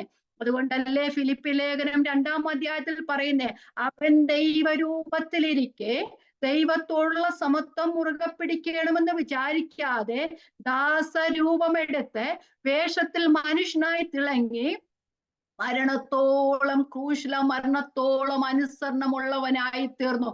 ആ അനുസരണം കാണിച്ചത് താൻ ദൈവമായിരുന്നു. തന്റെ ദൈവിക സ്വഭാവങ്ങൾ മുഴുവൻ പിടിഞ്ഞിട്ട് ഈ ലോകത്തിലേക്ക് വന്ന് നമുക്ക് വേണ്ടി യാഗമായി തീർന്നത് കൊണ്ട് മാത്രമാ. അപ്പൊ നമ്മള് യെശയ്യാ പുസ്തകം പറയുന്നു, പുത്രനെ തകർത്ത് കളയുവാൻ പിതാവിന് ഇഷ്ടം തോന്നി. എന്തുകൊണ്ട്? മനുഷ്യനെ സ്നേഹിച്ചത് കൊണ്ട്. ദൈവം എന്തിനാ മനുഷ്യനെ സൃഷ്ടിച്ചത്? തന്റെ സ്നേഹത്തിന്റെ പാരമ്യത്തിൽ ആ മനുഷ്യനെ ദൈവം സൃഷ്ടിച്ചത്. പക്ഷെ ദൈവത്തോട് എപ്പോഴും മനുഷ്യൻ കൂടെ ഇരിക്കണമെന്ന് ആഗ്രഹിച്ച ദൈവം, പക്ഷെ മനുഷ്യൻ പാപം ചെയ്തതിനാൽ ദൈവത്തിന്റെ തേജസ് നഷ്ടപ്പെടുകയും ദൈവത്തോട് അകലുവാൻ ഇടയായി തീർന്നു. എന്തുകൊണ്ട് അകലുവാൻ ഇടയായി തീർന്നു? ദൈവത്തിൽ പാപമില്ല, ദൈവത്തിൽ ഇരുട്ടൊട്ടുമില്ല. മനുഷ്യൻ പാപം ചെയ്തത് കൊണ്ട് മനുഷ്യൻ ഇരുട്ട് കടന്നു, പാപം കടന്നു. ഒരിക്കലും ആ ഇരുട്ട് കടന്ന മനുഷ്യൻ ആ ദൈവത്തിന്റെ ആ വിശുദ്ധിയിലേക്ക് ചെല്ലുവാൻ സാധ്യമാകയില്ല. കാരണം അവനിൽ ഇരുട്ട് ഒട്ടുമില്ല എന്ന് പറയുമ്പോൾ ആ ഇരുട്ട് വ്യാപിച്ച മനുഷ്യനെ ആ വെളിച്ചത്തിലാക്കാതെ ദൈവത്തിന്റെ വെളിച്ചത്തിലേക്ക് കടന്നു വരുവാൻ ഒരു മനുഷ്യനും സാധ്യമായില്ല. അതിനു വേണ്ടിയാണ് തന്റെ പുത്രനെ തകർത്ത് കളയുവാൻ ദൈവത്തിന് ഇഷ്ടം തോന്നിയത്. ദൈവത്തിന്റെ സ്നേഹമാണ് അതിന് കാരണം. വാഴ്ചകളെയും അധികാരങ്ങളെയും ആയുധവർഗം വെപ്പിച്ച് ക്രൂശിൽ അവരുടെ മേൽ ജയോത്സവം കൊണ്ടാക്കി അവരെ പരസ്യമായ കാഴ്ചയാക്കി മാറ്റി. അപ്പൊ ക്രൂശിൽ നടന്നത് ദൈവത്തിന്റെ നീതിയും സ്നേഹവും ഒരുമിച്ചായിരുന്നു. അത് റോമാലേഖനത്തിൽ പറയുന്നുണ്ട്. റോമാലേഖനം 3-ാം അധ്യായം ഞാൻ വായിക്കാം. റോമാലേഖനം 3-ാം അധ്യായം 23 മുതലുള്ള വാക്യങ്ങൾ. ഒരു വ്യത്യാസവുമില്ല, എല്ലാവരും പാപം ചെയ്ത് ദൈവ തേജസ് ഇല്ലാത്തവരായി തീർന്നു. അവന്റെ കൃപയാൽ ക്രിസ്തുവേശുവിങ്കലെ വീണ്ടെടുപ്പ് മൂലം സൗജന്യമായ അത്രേ നീതീകരിക്കപ്പെടുന്നത്. സൗജന്യമായ രക്ഷ വിശ്വസിക്കുന്നവർക്ക് അവൻ തന്റെ രക്തം മൂലം പ്രായശ്ചിത്തമാക്കുവാൻ ദൈവം അവനെ പരസ്യമായി നിർത്തിയിരിക്കുന്നു. അന്ന് ഗലീലയിലും അന്ന് അവിടെ കൂടെ സഞ്ചരിച്ച, യെരുശലേമിലൂടെ സഞ്ചരിച്ചവരെല്ലാം കളിയാക്കിയില്ലേ? തന്നെ രക്ഷിക്കുമെന്ന് 3 ദിവസം കൊണ്ട് ഈ മന്ദിരം പൊളിപ്പിന്റെ 3 ദിവസം കൊണ്ട് പണിയുമെന്ന് പറഞ്ഞവൻ എന്തായ കുരിശിൽ കിടക്കുന്നു എന്നൊക്കെ പറഞ്ഞ് കർത്താവിനെ കളിയാക്കിയില്ലേ? അവനെ പരസ്യമായി നിർത്തിയിരിക്കുന്നു. എന്തിനു വേണ്ടിയാണ്? ദൈവം തന്റെ പൊറുമേൽ മുൻകഴിഞ്ഞ പാപങ്ങളെ ശിക്ഷിക്കാതെ വിടുക നിമിത്തം തന്റെ നീതിയെ പ്രദർശിപ്പിപ്പാൻ താൻ നീതിമാനും യേശുവിൽ വിശ്വസിക്കുന്നവനെ നീതീകരിക്കുന്നവനും ആകേണ്ടതിന് ഇക്കാലത്ത് തന്റെ നീതിയെ പ്രദർശിപ്പിപ്പാൻ തന്നെ അങ്ങനെ ചെയ്തു. എന്തിനാ ദൈവം അങ്ങനെ ചെയ്തത്? ദൈവം തന്റെ പുത്രനെ പരസ്യമായി കാഴ്ചയാക്കി ഒരു പരസ്യ കോലമാക്കിയില്ലേ? അല്ലേ? ദൈവത്തിന്റെ പുത്രൻ ഈ ലോകത്തിലേക്ക് വന്ന് എങ്ങനെ ജീവിച്ചതായിരുന്നു? ആ സ്വർഗത്തിന്റെ മണിമകുടമായിരുന്ന കർത്താവ് ഒരു പരസ്യ കോലമായി നഗ്നനായി കുരിശിൽ മരിച്ചത്, പാടുകളേറ്റ് അടികൊണ്ട് ജീവച്ഛവമായി കുരിശിൽ വീണ് കിടന്നത്. നമ്മുടെ കുഞ്ഞുങ്ങളെ ആരേലും വഴക്ക് പറഞ്ഞാൽ പോലും നമുക്ക് സഹിക്കത്തില്ല, അല്ലേ? അങ്ങനെയുള്ള നാം നമ്മെ രക്ഷിപ്പാൻ ദൈവം തന്റെ ഏകജാതനായ പുത്രനെ പരസ്യ കോലമാക്കി നിർത്തി. ആ എല്ലാത്തിനും ദൈവത്തിന് പാപത്തിനെതിരെയുള്ള കോപമുണ്ട്. നമ്മളുടെ ആ കോപം, നമ്മോടെതിരെയുള്ള കോപം, നമുക്കെതിരെയുള്ള കോപങ്ങളെല്ലാം അതിനെല്ലാം അറുതി വരുത്തിയ തന്റെ പുത്രന്റെ യാഗത്തിലൂടെയാണ്. നമുക്ക് ആ ദൈവത്തിന്റെ ക്രോധത്തെ പറ്റി സങ്കീർത്തനങ്ങളിൽ പറയുന്നുണ്ടെന്ന് വായിക്കാം. 3-4 വാക്യങ്ങൾ അത് വായിക്കാം. സങ്കീർത്തനം 75:8 കേട്ടിരുന്നാ മതി, ഒറ്റ വാക്യം വായിക്കുന്നുള്ളല്ലോ. യഹോവയുടെ കയ്യിൽ ഒരു പാനപാത്രമുണ്ട്, വീഞ്ഞു നുരയ്ക്കുന്നു, അത് മദ്യം കൊണ്ട് നിറഞ്ഞിരിക്കുന്നു, അവൻ അതിൽ നിന്ന് പകരുന്നു, ഭൂമിയിലെ സകല ദുഷ്ടന്മാരും അതിന്റെ മട്ടു വലിച്ചു കുടിക്കുന്നു. അപ്പോ ദൈവത്തിന്റെ ആ ക്രോധത്തിന്റെ കലശത്തെ കുറിച്ച് അവിടെ പറയുന്നത്. യെശയ്യാവ് 51:17 പറയുന്നു, ആ ക്രോധത്തിന്റെ പാനപാത്രം എന്ന് തന്നെയാ പറയുന്നത്. വായിക്കാം. യെശയ്യാവ് 51:17. യഹോവയുടെ കയ്യിൽ അവന്റെ ക്രോധത്തിന്റെ പാനപാത്രം കുടിച്ചിട്ടുള്ള യെരൂശലേമേ, ഉണരുക, ഉണരുക, എഴുന്നേറ്റ് നിൽക്ക, നീ പരിഭ്രമത്തിന്റെ പാനപാത്രപുടം കുടിച്ചു പറ്റിച്ചു കളഞ്ഞിരിക്കുന്നു. ക്രോധം വലിച്ചു കുടിക്കുക ശിക്ഷയാണ് അല്ലെ. ദൈവം ഒരു ജാതിയെ വീണ്ടെടുക്കുക ചെയ്യുന്നതല്ലേ. അബ്രഹാമിലൂടെ ഒരു ജാതിയെ രക്ഷിക്കാനായിട്ട് ഇച്ഛിച്ച ദൈവം, തന്റെ പുത്രനെ അതിലൂടെ കൊണ്ടുവരുവാനായിട്ട് ഇച്ഛിച്ച ദൈവം. പക്ഷെ ആ ജനമെല്ലാം നമ്മൾ പ്രവാചകന്മാരിലൂടെ ഒക്കെ പ്രവാചക പുസ്തകങ്ങളിലൂടെ ഒക്കെ കാണുന്ന പ്രവാചകന്മാരിലൂടെ ദൈവം എന്നോട് നിരന്നുകൊള്ളുവീൻ, നിങ്ങൾ തിരിച്ചു വരുവീൻ, മടങ്ങി വരുവീൻ എന്ന് അരുളി ചെയ്തിട്ടും ഈ ജനം ദൈവത്തെ വിട്ടു മറന്നുപോയ അവസ്ഥയല്ലേ. അപ്പൊ ദൈവത്തിന്റെ ക്രോധം എത്രത്തോളം ഉണ്ട്. യിരെമ്യാവ് പുസ്തകം പറയുന്നു 25:15. യിരെമ്യാവ് 25:15. ഇസ്രയേലിന്റെ ദൈവമായ യഹോവ എന്നോട് ഇപ്രകാരം പറയുന്നു, ഈ ക്രോധമദ്യം നിറഞ്ഞ പാനപാത്രം എന്റെ കയ്യിൽ നിന്ന് വാങ്ങി ഞാൻ നിന്നെ അയക്കുന്ന ജാതികളെ ഒക്കെയും കുടിപ്പിക്കുക എന്ന് പറയുന്നുണ്ട്. അപ്പൊ അങ്ങനെ ക്രോധം നിറഞ്ഞ ആ പാനപാത്രമാണ് കർത്താവായ യേശു ക്രിസ്തു ഏറ്റെടുത്ത് അത് കുടിച്ചത്. നമ്മൾ ഗെത്സമനയില് കർത്താവിന്റെ ഒരു പ്രാർത്ഥനയുണ്ടല്ലോ, ഈ പാനപാത്രം എങ്കിൽ നിന്ന് നീക്കണമേ. ഏത് പാനപാത്രമാണ്? ദൈവത്തിന്റെ ക്രോധം നിറഞ്ഞ ആ പാനപാത്രം. മനുഷ്യന്റെ പാപത്തിനെതിരെയുള്ള ദൈവത്തിന്റെ ക്രോധ കലശമാണ് പുത്രൻ ഗെത്സമനയിൽ ഏറ്റെടുത്തത്. നമുക്കൊന്ന് വായിക്കാം. ലൂക്കോസിന്റെ സുവിശേഷം 22:39 ഇവിടെ പറയുന്നു, ആ ക്രോധമദ്യത്തിന്റെ വഹിപ്പാൻ എനിക്ക് കഴിയുന്നില്ല, എങ്കിലും ദൈവമേ എന്റെ ഇഷ്ടമല്ല അങ്ങയുടെ ഇഷ്ടം പോലെ ആകണമേ എന്ന് പറഞ്ഞ് ആ പാനപാത്രം പുത്രൻ വാങ്ങിക്കുകയാണ് ചെയ്തത്. നമുക്കൊന്ന് വായിക്കാം. 22:39. പിന്നെ അവൻ പതിവ് മൂലം ഒലിവുമലയ്ക്ക് പുറപ്പെട്ടു പോയി, ശിഷ്യന്മാരും അവനെ അനുഗമിച്ചു. ആ സ്ഥലത്തെത്തിയപ്പോൾ അവൻ അവരോട്, നിങ്ങൾ പരീക്ഷയിൽ അകപ്പെടാതിരിക്കാൻ പ്രാർത്ഥിപ്പീൻ എന്ന് പറഞ്ഞു. താൻ അവരെ വിട്ട് ഒരു കല്ലേറ് ദൂരത്തോളം വാങ്ങിപ്പോയി, പിതാവേ നിനക്ക് മനസ്സുണ്ടെങ്കിൽ ഈ പാനപാത്രം എങ്കിൽ നിന്ന് നീക്കണമേ, എങ്കിലും എന്റെ ഇഷ്ടമല്ല നിന്റെ ഇഷ്ടം തന്നെയാകട്ടെ എന്ന് പ്രാർത്ഥിച്ചു. അപ്പൊ ക്രൂശിൽ താൻ ദൈവക്രോധത്തിന്റെ ആ പാനപാത്രം കുടിച്ചതിനാൽ നമുക്ക് ആ പാനപാത്രം കുടിക്കേണ്ടി വന്നില്ല. ഇവിടെ പറയാം, ക്രൂശിൽ ക്രിസ്തു ദൈവക്രോധത്തിന്റെ ആ പാനപാത്രം ഏറ്റെടുത്തതിനാൽ, അല്ലെങ്കിൽ കുടിച്ചതിനാൽ നമുക്ക് ആ പാനപാത്രം കുടിക്കേണ്ടി വന്നില്ല. യെശയ്യാവിന്റെ പുസ്തകം 83-ാം 5 മുതൽ 10 വരെയുള്ള വാക്യങ്ങൾ. 409 വർഷങ്ങൾക്ക് മുമ്പ് യെശയ്യാവിലൂടെ അരുളിച്ചെയ്ത വചനം ക്രൂശിൽ നിവൃത്തിയായി.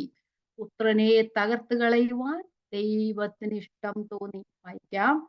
യെശയ്യാവ് 53:5 മുതലുള്ള വാക്യങ്ങൾ. എന്നാൽ അവൻ നമ്മുടെ അതിക്രമങ്ങൾ നിമിത്തം മുറിവേറ്റും നമ്മുടെ അകൃത്യങ്ങൾ നിമിത്തം തകർന്നുമിരിക്കുന്നു.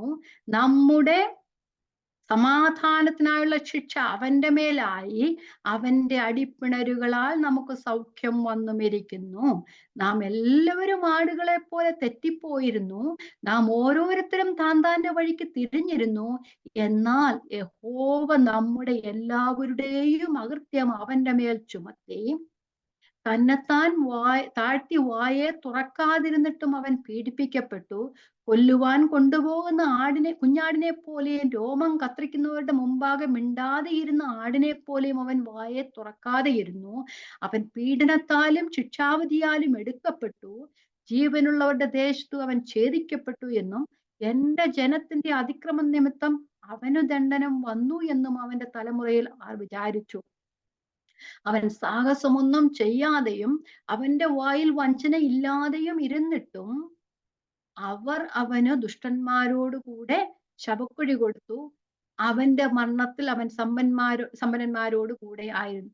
എന്നാൽ 10-ാം വാക്യം, എന്നാൽ അവനെ തകർത്ത് കളവാൻ യഹോവയ്ക്ക് ഇഷ്ടം തോന്നി. അവന് കഷ്ടം വരുത്തി. അവന്റെ പ്രാണൻ ഒരു അകൃത്യയാഗമായി തീർന്നിട്ട് അവൻ സന്തതിയെ കാണുകയും ദീർഘായുസ് പ്രാപിക്കുകയും യഹോവയുടെ ഇഷ്ടം അവന്റെ കൈയാൽ സാധിക്കുകയും ചെയ്തു. അപ്പോൾ പുത്രനെ തകർത്ത് കളയുവാൻ പിതാവിന് ഇഷ്ടം തോന്നി. ലോകത്തിന്റെ ലംഘനങ്ങളെ, അക്രോധത്തിന്റെ പാനപാത്രം തന്റെ മകന്റെ മേൽ കണക്കിട്ട്, അല്ലെ പുത്രന്റെ മേൽ കണക്കിട്ട് ലോകത്തെ തന്നോട് നിരപ്പിച്ചു. അല്ലെ, അപ്പോസ്തലപ്രവൃത്തികൾ പറയുന്നത് അത് ദൈവത്തിന്റെ സ്ഥിരനിർണയത്താലും മുന്നറിവിനാലുമാണ് എന്ന് പറയുന്നുണ്ട്. അപ്പോസ്തലപ്രവൃത്തികൾ 2:23. അപ്പോസ്തല പ്രവൃത്തി 2:23. നസ്രയനായ യേശുവിനെ ദൈവം തന്റെ സ്ഥിരനിർണയത്താലും മുന്നറിവിനാലും ഏൽപ്പിച്ചിട്ട് നിങ്ങൾ അവനെ അധർമ്മികളുടെ കൈയാൽ തറപ്പിച്ചു. യഹൂദ പുരോഹിതന്മാരോടും ശാസ്ത്രിമാരോടും ഒക്കെയാണ് പത്രോസ് അപ്പോസ്തലൻ ഇത് പറയുന്നത്. നസ്രയനായ യേശുവിനെ ദൈവം തന്റെ സ്ഥിരനിർണയത്താലും മുന്നറിവിനാലും ഏൽപ്പിച്ചിട്ട് നിങ്ങൾ അവനെ അധർമ്മികളുടെ കൈയാൽ തറപ്പിച്ചു കൊന്നു. അത് ദൈവത്തിന്റെ മുൻ നിർണയത്താൽ ആയിരുന്നു ക്രിസ്തുവിനെ ക്രൂശിൽ തറയ്ക്കുക എന്നുള്ളത്. പക്ഷേ നിങ്ങൾ പറയും, എല്ലാവരും കൂടെ അവനെ ക്രൂശിൽ തറച്ചു, നിങ്ങളുടെ യേശു അവിടെ കിടക്കുന്നു. ക്രൂശിൽ മരിച്ച യേശുവിനെ കുറിച്ചല്ലേ നിങ്ങൾ ഈ പറയുന്നത്? അവനിപ്പോഴും അവൻ അവിടെ കിടക്കുന്ന ആ ഒരു എന്താ പറയുന്ന പരാജയപ്പെട്ട യേശുവിനെ കുറിച്ചാണ്. പക്ഷേ അത് ദൈവത്തിന്റെ സ്ഥിര നിർണയത്താൽ ആയിരുന്നു, മുന്നറിവിനാലായിരുന്നു നിങ്ങളെയും കൂടെ രക്ഷിപ്പാൻ. നമ്മളൊക്കെ ആദ്യം ബൈബിളൊക്കെ വായിച്ചു വരുന്ന സമയത്ത്, ഒന്നും അറിയാതിരുന്ന സമയത്ത് യൂതയെ നമ്മൾ കുറ്റം പറയത്തില്ലായിരുന്നോ? യൂതയെ കുറ്റം പറഞ്ഞിട്ടുണ്ട്, പീലാത്തോസിനെ കുറ്റം പറഞ്ഞിട്ടുണ്ട്, അല്ലേ? എന്തിനാ? യേശുവിനെ ക്രൂശിച്ചതിനുമാണ്. പക്ഷേ പീലാത്തോസോ യൂദയോ ആ കുറ്റമേറ്റ് അത് ചെയ്തില്ല എന്നെങ്കിൽ തന്നെ ദൈവം വേറൊരുവിനെ അതിനു വേണ്ടി ഉപയോഗിച്ചിരുന്നു. പക്ഷെ അവരൊക്കെയും അവരുടെ പാപത്തിന്റെ ആധിക്യത, യൂദ ആ പാപം അവനിൽ കടന്നു എന്നാ പറയുന്നത്, അല്ലെ? സാത്താൻ അവനിൽ കടന്നു എന്നാണ്. ആ സാത്താൻ ഏൽപ്പിച്ചു കൊടുപ്പാൻ അവനെ തന്നെ ആക്കിയത് കൊണ്ട് മാത്രമാണ്. അല്ലെങ്കിൽ ദൈവം അതിന് വേറെ ആരെങ്കിലും ഉപയോഗിച്ചിരുന്നേനെ. പക്ഷെ അത് യൂദയുടെ കുഴപ്പവുമല്ല, പീലാത്തോസിന്റെ കുഴപ്പവുമല്ല കർത്താവിനെ ക്രൂശിൽ തറച്ചത്. ദൈവത്തിന്റെ മുൻനിർണയത്താലും മുന്നറിവിനായാലും നമ്മളുടെ പാപങ്ങൾക്ക് വേണ്ടി തന്റെ പുത്രനെ തകർത്ത് കളയുവാൻ ദൈവത്തിന് ഇഷ്ടം തോന്നി. അപ്പൊ ക്രിസ്തുവിലൂടെ മാത്രമേ ദൈവത്തെങ്കിലേക്ക് വരുവാനായിട്ട് കഴിയുകയുള്ളൂ. വേറെ ഒരു മാർഗവുമില്ല. യോഹന്നാൻ 14:6 ഇങ്ങനെ പറയുന്നു, യേശു അവനോട്, ഞാൻ തന്നെ വഴിയും സത്യവും ജീവനും ആകുന്നു. ഞാൻ മുഖാന്തരമല്ലാതെ ആരും പിതാവിന്റെ അടുക്കലേക്ക് വരികയില്ല. പുത്രനിലൂടെ മാത്രമേ ദൈവത്തിങ്കിലേക്ക് വരുവാൻ കഴിയും. വഴിയും സത്യവും ജീവനും അവൻ തന്നെയാണ്. ദൈവത്തിങ്കിലേക്കുള്ള വഴി അത് സത്യമാണ്, അത് ജീവനാണ്. ക്രിസ്തുവിലേക്ക് വരുന്നവർക്ക് മാത്രമേ ജീവൻ ഉണ്ടാകില്ല. ഞാൻ വന്നിരിക്കുന്നത് നിങ്ങൾക്ക് ജീവൻ ഉണ്ടാകുവാനും സമർത്ഥയായ ജീവൻ ഉണ്ടാകുവാനാണെന്ന് യോഹന്നാന്റെ സുവിശേഷം 15-ാം അധ്യായത്തിൽ പറയുന്നുണ്ട്, അല്ലെ? ക്രിസ്തുവിലൂടെ അല്ലാതെ എല്ലാവരും ഇപ്പോഴും എല്ലാം നമ്മുടെ എന്താ പറയുന്ന മറ്റു സഭവിഭാഗങ്ങൾ എല്ലാവരും പലരും വിശ്വസിക്കുന്നത് ഉണ്ണിയേശുവിനെ കുറിച്ചല്ലേ. ഉണ്ണിയേശു അല്ല. ആ പ്രായപൂർത്തിയായി 33.5 വർഷക്കാലം ഈ ലോകത്തിൽ ജീവിച്ചു മരിച്ച യേശു വിശ്വസിച്ചു കഴിഞ്ഞാൽ നിങ്ങൾക്ക് രക്ഷയില്ല. നമുക്ക് വേണ്ടി ക്രൂശില് മരിച്ച് ഉയർത്തെഴുന്നേൽക്കപ്പെട്ട യേശുവിൽ വിശ്വസിച്ചാൽ മാത്രമേ രക്ഷയുള്ളൂ. ഞാൻ തന്നെ വഴിയും സത്യവും ജീവനുമാകുന്നു. ഞാൻ മുഖാന്തരമല്ലാതെ ആരും പിതാവിന്റെ അടുക്കൽ പോയിട്ടില്ല. അപ്പം അപ്പോസ്തലപ്രവൃത്തി 4:12 പറയുന്നു, മറ്റൊരുത്തനിലും രക്ഷയില്ല. രക്ഷിക്കപ്പെടുവാൻ ആകാശത്തിന്റെ കീഴിൽ മനുഷ്യരുടെ ഇടയിൽ നൽകപ്പെട്ട വേറൊരു നാമവുമില്ല, ക്രിസ്തുവിന്റെ നാമം മാത്രമേ ഉള്ളൂ. അതുപോലെ തന്നെ 1 തീമോഥെയോസ് 2:5-6 പറയുന്നു, മധ്യസ്ഥൻ ഒരുവൻ മാത്രം. 1 തീമോഥെയോസ് 2:5-6. ദൈവം ഒരുവനല്ലോ, ദൈവത്തിനും മനുഷ്യർക്കും മധ്യസ്ഥനും ഒരുവൻ, എല്ലാവർക്കും വേണ്ടി മറുവിലയായി തന്നെത്താൻ കൊടുത്ത മനുഷ്യനായ ക്രിസ്തുവേശു തന്നെ. മനുഷ്യന്റെ മധ്യസ്ഥൻ ഒരുവൻ മാത്രമേ ഉള്ളൂ, ക്രിസ്തു മാത്രം. നമ്മൾ ഈ മധ്യസ്ഥ പ്രാർത്ഥന എന്നൊക്കെ പറയുന്നത്, അത് ആ മധ്യസ്ഥ പ്രാർത്ഥന ശരിയല്ല, അല്ലേ? നാം ഒരു മധ്യസ്ഥനിലൂടെ അല്ല ദൈവത്തിങ്കൽ അടുക്കുന്നത്, ക്രിസ്തു മാത്രമേ ഉള്ളൂ. പറഞ്ഞു വരുന്ന നമ്മൾ മധ്യസ്ഥ പ്രാർത്ഥന എന്നൊക്കെ പറയും, പക്ഷേ മധ്യസ്ഥൻ ഒരുവൻ മാത്രമേ ഉള്ളൂ. നമ്മളുടെ ഇടയിൽ നിന്ന് നമുക്ക് വേണ്ടി മറ്റുള്ളവർ പ്രാർത്ഥിക്കാം, പക്ഷേ അത് ക്രിസ്തു മാത്രമേ ഉള്ളൂ. നമുക്ക് ദൈവത്തോട് അടുക്കുവാൻ കഴിയത്തുള്ളൂ. മനുഷ്യർക്കും ദൈവത്തിനും ഇടയിൽ ഒരു മധ്യസ്ഥൻ മാത്രമേ ഉള്ളൂ, അത് ക്രിസ്തു മാത്രം. എന്നിട്ട് അടുത്ത നമുക്ക് അപ്പൊ ക്രിസ്തു മൂലം നിരപ്പിച്ചു, അതാണ് നമ്മൾ ഇത്രയും നേരം പഠിച്ചത്. ക്രിസ്തു മൂലം നിരപ്പിച്ചു. ഇനി പൗലോസ് അപ്പോസ്തലൻ പറയുന്നു, നിരപ്പിന്റെ വചനം ഞങ്ങളുടെ കയ്യിൽ ഭരമേൽപ്പിച്ചിരിക്കുന്നു. നിരപ്പിന്റെ വചനം എന്ന് പറഞ്ഞാൽ രക്ഷാവചനം, അല്ലെ? ആദിമ അപ്പോസ്തലന്മാർ മുതൽ ഇപ്പോഴും എല്ലാവരും പ്രസംഗിച്ചുകൊണ്ടിരിക്കുന്ന ആ രക്ഷാവചനമാണ്, അല്ലെ? അപ്പോസ്തലപ്രവൃത്തികളിലെ 13:26 ഇങ്ങനെ പറയുന്നു. പൗലോസ് അപ്പോസ്തലൻ പറയാ, സഹോദരന്മാരെ, അബ്രഹാം വംശത്തിലെ മക്കളും അവരോട് ചേർന്ന ദൈവഭക്തന്മാരും ആയുള്ളവരെ, നമുക്കാകുന്നു ഈ രക്ഷാവചനം അയച്ചിരിക്കുന്നത്. ഈ രക്ഷാവചനം സുവിശേഷം എന്ന് പറയുന്നത്. അപ്പം നിരപ്പിന്റെ വചനം നമുക്ക് തന്നിരിക്കുന്നു. പൗലോസ് അപ്പോസ്തലൻ കൊലോസ്യ ലേഖനം 1-ാം അധ്യായത്തിൽ പറയുന്നു, ഈ നിരപ്പിന്റെ ശുശ്രൂഷയുടെ ശുശ്രൂഷക്കാരനായി ദൈവം എന്നെയും ഭരമേൽപ്പിച്ചിരിക്കുന്നു. നമുക്ക് എല്ലാവർക്കും പറയാൻ കഴിയണം, നമ്മെയും ഈ നിരപ്പിന്റെ വചനം ദൈവം ഭരമേൽപ്പിച്ചിരിക്കുന്നു. വായിക്കാം, കൊലോസ്യർ 1:21, 22, 23 വാക്യങ്ങൾ. മുമ്പേ ദുഷ്പ്രവൃത്തികളാൽ മനസ്സുകൊണ്ട് അകന്നവരും ശത്രുക്കളുമായിരുന്ന നിങ്ങളെ അവന്റെ മുൻപ് വിശുദ്ധരും നിഷ്കളങ്കരും കുറ്റമില്ലാത്തവരുമായി നിർത്തേണ്ടതിന് അവൻ ഇപ്പോൾ തന്റെ ജഡശരീരത്തിൽ തന്റെ മരണത്താൽ നിരപ്പിച്ചു. ആകാശത്തിന്റെ കീഴ് സകല സൃഷ്ടികളുടെയും ഇടയിൽ ഘോഷിച്ചും, പൗലോസ് എന്ന ഞാൻ ശുശ്രൂഷകനായി തീർന്നു നിങ്ങൾ കേട്ടും ഇരിക്കുന്ന സുവിശേഷത്തിന്റെ പ്രത്യാശയിൽ നിന്ന് നീളകാതെ അടിസ്ഥാനപ്പെട്ടവർ, സ്ഥിരതയുള്ള ഒരു വിശ്വാസത്തിൽ നിൽക്കുന്നവർ അങ്ങനെ അവന്റെ മുമ്പിൽ നിൽക്കുക. അപ്പൊ തന്നെ ആ നിരപ്പിന്റെ ശുശ്രൂഷ ഭരമേൽപ്പിച്ചിരിക്കുന്നു എന്നൊരു ഉത്തമ ബോധ്യം പൗലോസിന് ഉണ്ടായിരുന്നു.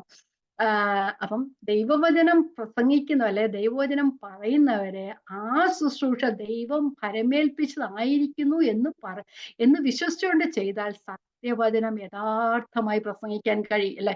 ഇപ്പോഴത്തെ പുൽപ്പുറ്റുകളിലൊക്കെ കേൾക്കുന്ന എന്താ, കർണരസമാകുമാറുള്ള സുവിശേഷമായ, അല്ലെ?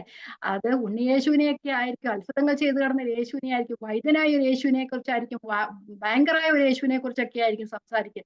തങ്ങൾക്ക് വേണ്ടി മരിച്ചുയർത്തപ്പെട്ട ഒരു യേശുവിനെ പ്രസംഗിക്കുന്നിടത്ത് മാത്രമേ സത്യസന്ധമായ സുവിശേഷം പ്രസംഗിക്കാനായിട്ട് കഴിയത്തുള്ളൂ. കാരണം അത് ആ ദൈവം തന്നെ നിരപ്പിന്റെ ശുശ്രൂഷ ഏൽപ്പിച്ചിരിക്കുന്നു എന്ന് വിശ്വസിക്കുന്നവർക്കും, അതുപോലെ അത് സത്യസന്ധമായി ചെയ്യുവാൻ ആഗ്രഹിക്കുന്നവർക്കും മാത്രമേ നിരപ്പിന്റെ ശുശ്രൂഷ മായം ചേർക്കാതെ പറയുവാനായിട്ട് കഴിയും. ഇവിടെ പൗലോസ് പറയുന്നു, ഞാൻ മനുഷ്യരെ പ്രസാദിപ്പിക്കുന്നത് പോലെയല്ല, പറയുന്നു, മനുഷ്യരെ പ്രസാദിപ്പിക്കുന്ന പോലെ ദൃഷ്ടി സേവകളല്ല, ദൈവത്തെ അത്രേ പ്രസാദിപ്പിച്ചുകൊണ്ടിരിക്കുന്നതെന്ന് പറഞ്ഞത്. അപ്പൊ ദൈവത്തെ പ്രസാദിപ്പിക്കുന്നവർക്ക് മനുഷ്യനെ പ്രസാദിപ്പാൻ കർണരസമാകുമാറുള്ള പ്രസംഗങ്ങൾ പറയുവാൻ കഴിയുകയില്ല.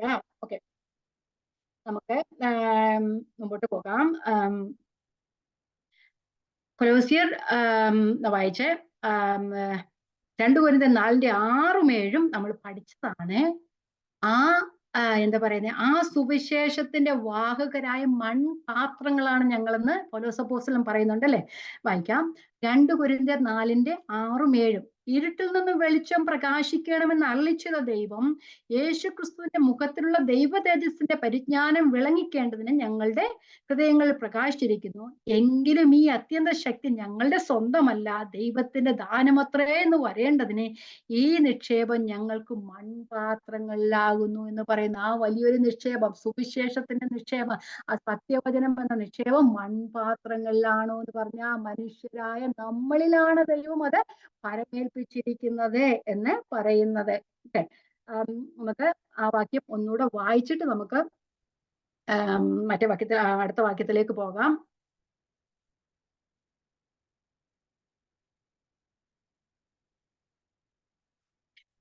ഞാൻ വായിക്കാം. ദൈവം ലോകത്തിന് ലംഘനങ്ങളെ കണക്കിടാതെ ലോകത്തെ ക്രിസ്തുവിൽ നിരപ്പിച്ചു പോന്നു.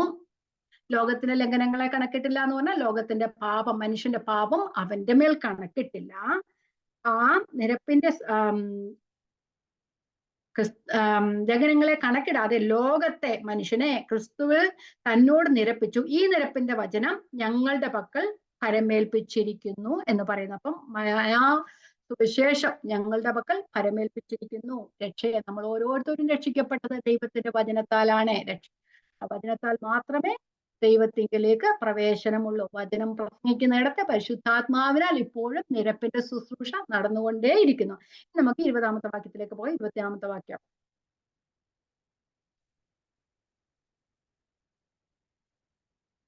ആകയാൽ ഞങ്ങൾ ക്രിസ്തുവിനു വേണ്ടി സ്ഥാനാപതികളായി ദൈവത്തോട് നിരന്നുകൊള്ളുവീനെന്ന് ക്രിസ്തുവിന് പകരം അപേക്ഷിക്കുന്നു.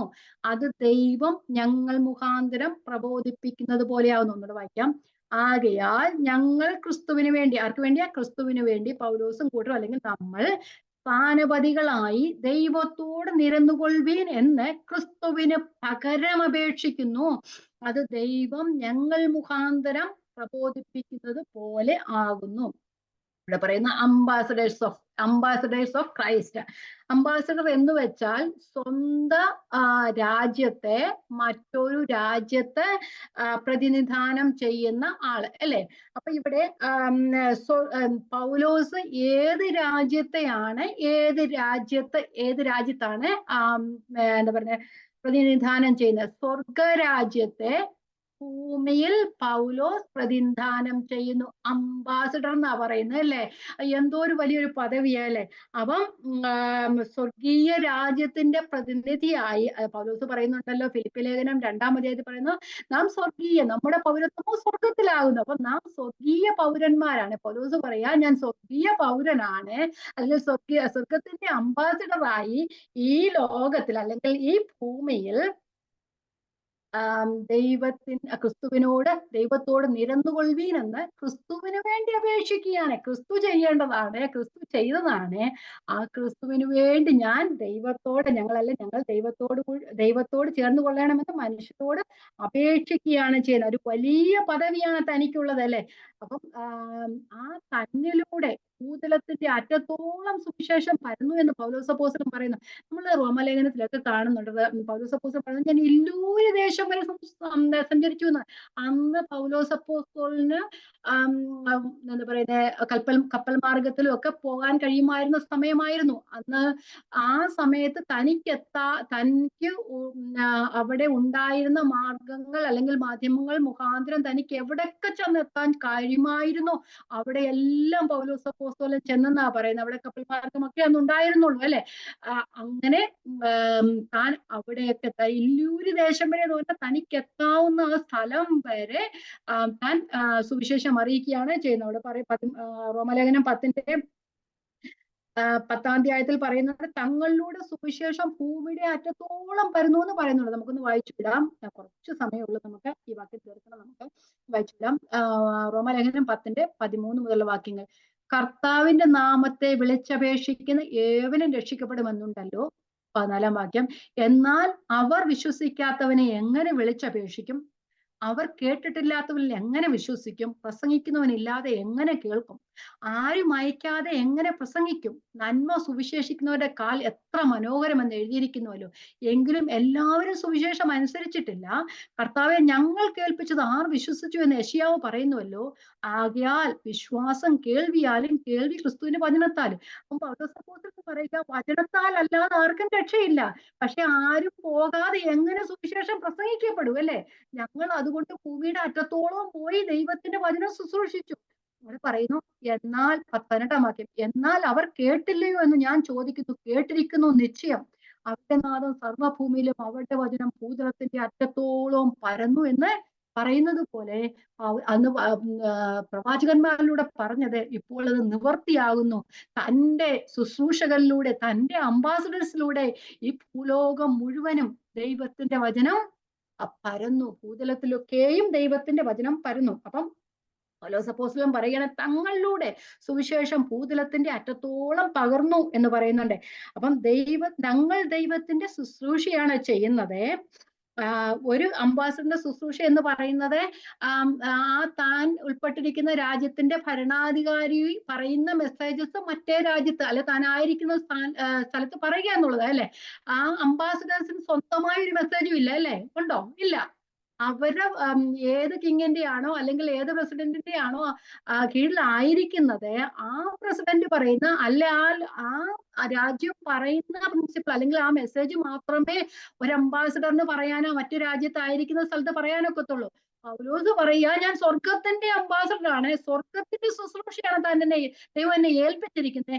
ദൈവം എനിക്ക് തന്നിട്ടുള്ള സുവിശേഷമാണ് എൻ്റെ ആ മെസ്സേജ് എന്ന് പറയുന്നത്. ദൈവം തന്നതിനോട് ഞാൻ ഒട്ടും കൂട്ടിച്ചേർക്കാതെ ആ മെസ്സേജ് ഈ ഭൂമിയിൽ പ്രസംഗിക്കുകയാണ് ചെയ്യുന്നത്. അപ്പൊ സ്വർഗത്തിന്റെ മെസ്സേജ് താനു ഈ ഭൂമിയിൽ പ്രസംഗിക്കുകയാണ് ചെയ്യുന്നത്. അപ്പം ഒരു അംബാസഡർ ഒരു രാജ്യത്തിന്റെ മെസ്സേജ് മറ്റേ രാജ്യത്ത് എത്തിക്കുന്നത് പോലെ തന്നെ ആ സ്വർഗരാജ്യത്തിന്റെ മെസ്സേജ് പൗലോസ് അപ്പോസ്തലൻ ദൈവത്തിന്റെ അംബാസഡറായി നിന്നുകൊണ്ട് അല്ലെ ക്രിസ്തുവിന്റെ സ്ഥാനാപതിയായി നിന്നുകൊണ്ട് ഈ ഭൂതലത്തിൽ അല്ലെങ്കിൽ പ്രചരിപ്പിക്കുകയാണ് ചെയ്യുന്നത്. എന്താണ് മെസ്സേജ്? എന്താണ് മെസ്സേജ്? ഒരു ചെറിയ മെസ്സേജാ, ഒരു സിമ്പിൾ മെസ്സേജ്, പക്ഷെ അത് ഭയങ്കര സ്ട്രോങ്ങും അത് ഭയങ്കര സീരിയസ് ആയി. എന്താ മെസ്സേജ്? ദൈവത്തോട് നിരന്നുകൊള്ളുവിൻ. ഒറ്റ ഒരു മെസ്സേജ് മാത്രമേ ഉള്ളൂ, ദൈവത്തോട് നിരന്നുകൊള്ളുവിൻ. ഏറ്റവും വലിയ മെസ്സേജ്. ഇവിടെ പറയാ എന്ത് പറയുന്നേ? ഞാൻ ദൈവത്തോട് നിരന്നുകൊള്ളുവീൻ എന്ന് പറയുന്നു അല്ലേ? അങ്ങനല്ലേ നമ്മൾ വായിച്ചത്? ഞങ്ങൾ ക്രിസ്തുവിന് സ്ഥാനാപതികളായി ദൈവത്തോട് നിരന്നുകൊള്ളുവീൻ എന്ന് ക്രിസ്തുവിന് പകരം അപേക്ഷിക്കുന്നു. അത് ദൈവം ഞങ്ങൾ മുഖാന്തരം പ്രബോധിപ്പിക്കുന്നത് പോലെ ആകുന്നു. അപ്പം പൗലോസ് അപ്പോസ്തലന്റെ മെസ്സേജ് എന്താ? സ്വന്തം മെസ്സേജ് അല്ല. അവിടെ ദൈവം സ്വർഗത്തിന്റെ മെസ്സേജ് തന്റെ കയ്യിൽ ഫലമേൽപ്പിച്ചിരിക്കുകയാണ്. ആ മെസ്സേജ് എന്താണ്? ഒരു സിമ്പിൾ മെസ്സേജ് ആണ്, ദൈവത്തോട് നിരന്നുകൊള്ളുവീൻ. പക്ഷെ അത് സിമ്പിൾ ആയിരിക്കാം, പക്ഷെ അതൊരു സീരിയസ് ആയിട്ടുള്ള മെസ്സേജ് ആണ്. അത് ഒരു സ്ട്രോങ് ആയിട്ടുള്ള മെസ്സേജ് ആണ്. അപ്പൊ ഒരു രാജ്യങ്ങളിൽ നിന്ന് രാജ്യങ്ങളിലേക്കും ഭൂഖണ്ഡങ്ങളിൽ നിന്ന് ഭൂഖണ്ഡങ്ങളിലേക്കും പൗലോസ് യാത്ര ചെയ്ത് ഈ സിമ്പിൾ മെസ്സേജ്, ദൈവത്തോട് നിരന്നുകൊള്ളുവീൻ എന്ന മെസ്സേജ് താൻ പറയുകയാണ് ചെയ്തത്. പൗലോസിന് ഈ മെസ്സേജ് പറയാൻ തനിക്ക് വലിയൊരു കോൺഫിഡൻസ് ഉണ്ടായിരുന്നു. എന്താ പറയുന്നേ, ആ പൗലോസിന്റെ കോൺഫിഡൻസ് ആണ് നമ്മൾ റോമാലേഖനം 2-ാം അധ്യായത്തിന്റെ 16-ാം വാക്യത്തിൽ കാണുന്നത്. ദൈവം തന്റെ കയ്യിൽ ഏൽപ്പിച്ച ശുശ്രൂഷയാണ് നിരപ്പിന്റെ മെസ്സേജ് എന്ന് പറയുന്നത്. ദൈവം തന്റെ കയ്യിൽ ഏൽപ്പിച്ച ആണെന്നേ പൗലോസിന് ഉത്തമ ബോധ്യമുണ്ടായിരുന്നു. പൗലോസിന് ഒരു വലിയ കോൺഫിഡൻസ് ആണ് 2-ാം അധ്യായം റോമാലേഖനം 2-ാം അധ്യായം 16-ാം വാക്യത്തിൽ നാം കാണുന്നത്. എന്താ അവിടെ എഴുതിയേക്കുന്നത്? ദൈവം യേശുക്രിസ്തു മുഖാന്തരം മനുഷ്യരുടെ രഹസ്യങ്ങളെ എന്റെ സുവിശേഷ പ്രകാരം ന്യായം വിധിക്കുന്ന നാളിൽ തന്നെ. പൗലോസിന്റെ സുവിശേഷമാണോ അത്? എന്നെ ദൈവം ഫലമേൽപ്പിച്ചിരിക്കുന്ന സുവിശേഷ പ്രകാരം ന്യായം വിധിക്കുന്ന നാളിൽ തന്നെ. മനുഷ്യന് ദൈവം ശിക്ഷ കൊടുക്കുന്നത് ദൈവത്തിന്റെ വചനത്താലാ അല്ലേ? നമ്മള് സമയം പോകുന്നു, പക്ഷെ 5 മിനിറ്റ് എടുക്കുമായിരിക്കും ഞാന്. സോറി.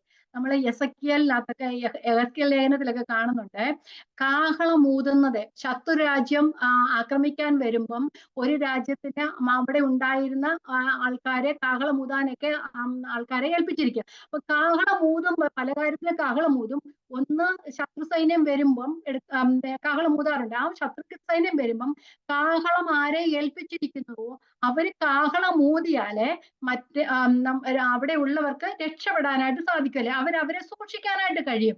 പക്ഷെ കാഹളം ഊതണ്ടവർ ഊതിയില്ല എങ്കിൽ അവർക്ക് അവരെ രക്ഷിക്കാനായിട്ട് കഴിയുകയില്ല അല്ലേ? അപ്പം കാഹളം ഊതുന്നവൻ കാഹളം ഊതുകയും കാഹളം കേൾക്കുന്നവൻ അത് അനുസരിക്കാതിരിക്കുകയും ചെയ്യുമ്പോ കുറ്റം ആരുടെയാ? കാഹളം ഊതുന്നവന്റെ ആണോ? അല്ല. ആ അനുസരിക്കാത്തവരുടെ അല്ലെ, കേട്ടിട്ട് അനുസരിക്കാത്തവരുടെയാ. പക്ഷെ കാഹളം ഊതേണ്ട സമയത്ത് കാഹളം ഊതാതെ ഇരുന്നാൽ അത് ആരുടെ കുഴപ്പമാണ്? ആ കാഹളം ഊതുന്നവന്റെ കുഴപ്പം, രക്ഷിക്കാൻ കഴിയാത്ത. അപ്പൊ പൗലോസ് പറയുകയാണ്, നമ്മുടെ കയ്യിൽ ആ കാഹളം ഊതാൻ തന്നിരിക്കുന്നത്. ഒരു ശത്രു സൈന്യം തന്റെ സൈന്യത്തെ നമ്മളെ ആക്രമിക്കാൻ വരുമ്പോൾ കാഹളം ഊതേണ്ടവൻ ഊതിയില്ല എങ്കിൽ ആർക്കാണ് ശിക്ഷ? കാഹളം ഊതാത്തവനാണ് ശിക്ഷ. അതുപോലെ പൗലോസ് അപ്പോസ്തലൻ പറയുകയാണ്, ആ കാഹളം ഊതേണ്ട ശിക്ഷ ആ ഒരു ദൗത്യം ഏൽപ്പിച്ചിരിക്കുന്നത് പോലെ തന്നെ ആ നിരപ്പിന്റെ ശുശ്രൂഷ എന്റെ കയ്യിലാണ് പരമേൽപ്പിച്ചിരിക്കുന്നത്. കാഹളം ഊതുമ്പോൾ അത് കേട്ടില്ലെങ്കിൽ ശത്രുരാജ്യം ആക്രമിക്കപ്പെടും, അവരെ പിടിച്ചുകൊണ്ട് പോകും അല്ലെ. അതുപോലെ തന്നെ ഈ സാത്താനിൽ നിന്ന് നമ്മെ രക്ഷിക്കാൻ വേണ്ടി പൗലോസ് അപ്പോസ്തലനും നമ്മൾ ഓരോരുത്തരും ഇപ്പോഴും കാഹളം ഊതിക്കൊണ്ടിരിക്കുകയാണ്. ആ കാഹളത്തിന്റെ ശുശ്രൂഷ അല്ലെ, നിരപ്പിന്റെ ശുശ്രൂഷ നമുക്ക് തന്നിരിക്കുകയാണ്. എല്ലാം ദൈവത്തിന്റെ സവിശേഷ പ്രകാരം, വചനപ്രകാരമാണ് ന്യായം വിധിക്കുന്നത്. വചനത്തിനനുസരിച്ച് അല്ലാത്ത ഒരു ന്യായവിധിയും കർത്താവിനില്ല. അപ്പം പൗലോസ് അപ്പോസ്തലൻ നല്ല കോൺഫിഡൻസോടെ പറയുകയാണ്, എന്റെ സുവിശേഷ പ്രകാരം ന്യായം വിധിക്കുന്ന ആ നിരപ്പിന്റെ ശുശ്രൂഷ തന്നെ ഏൽപ്പിച്ചിരിക്കുന്ന ഒരു ബോധം പൗലോസിന് അപ്പോസ്തലനുണ്ട്. അപ്പൊ ഇവിടെ ഇനി അടുത്തത് എന്നെ ഏൽപ്പിച്ചിരിക്കുന്നു, ഞാൻ ക്രിസ്തുവിന് പകരം അപേക്ഷിക്കുന്നു എന്നാണ് പറയുന്നത്. ഞാൻ ക്രിസ്തുവിന് വേണ്ടി അപേക്ഷിക്കുകയാണെന്നല്ലേ, അതൊരു യാചനയാണ്. ദൈവത്തോട് നിരന്നുകൊള്ളുവീൻ എന്ന് പൗലോസ് അപ്പോസ്തലൻ മനുഷ്യരോട് പറയുകയാണ്. എന്തുകൊണ്ട്?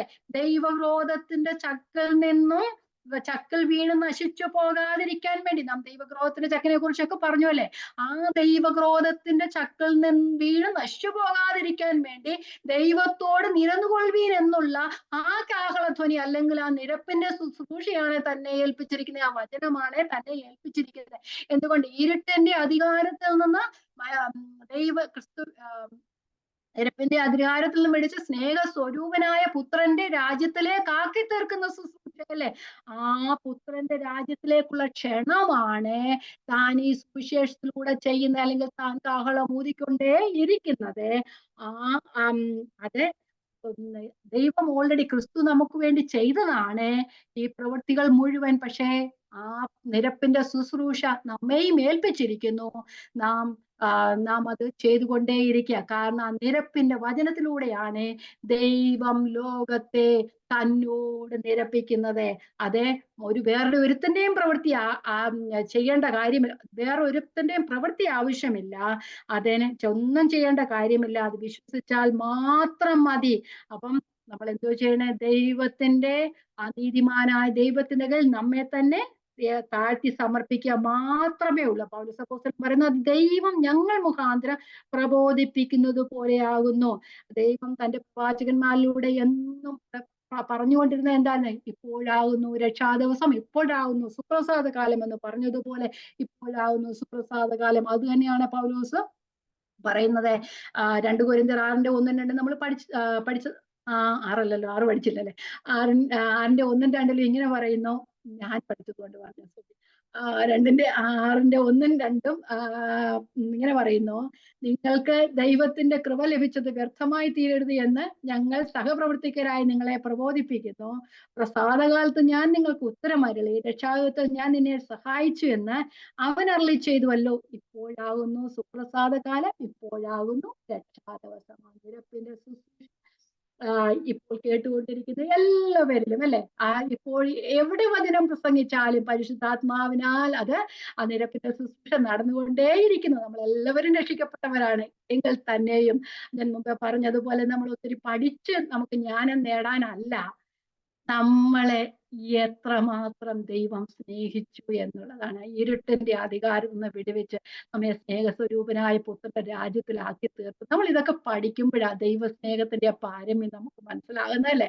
ഒത്തിരി പഠിക്കുമ്പോൾ നമുക്ക് നമ്മൾ എവിടെ ആയിരുന്നു, ദൈവം എങ്ങനെയാ നമ്മളെ രക്ഷിച്ച് ആ ദൈവത്തിന്റെ സ്നേഹം നമുക്ക് മനസ്സിലാക്കാൻ കഴിയും. എനിക്ക് ഒരേ ഒരു ആഗ്രഹമുണ്ട്, എല്ലാവരും ആത്മീയമായി വളരണം. നമ്മുടെ ആ അകത്ത മനുഷ്യൻ ബലപ്പെടണം. ഈ വചനത്തോട് കൂടെ മാത്രമേ ഒക്കത്തുള്ളൂ. എപ്പോഴും ഞാനിങ്ങനെ നിരന്തരമായിട്ട് സെയിം കാര്യങ്ങൾ തന്നെ പറഞ്ഞുകൊണ്ടിരുന്നാലും അത് പല തവണ കേൾക്കുമ്പോൾ നമ്മുടെ ഹൃദയത്തിൽ ഉറയ്ക്കുവാനായിട്ട് കഴിയും.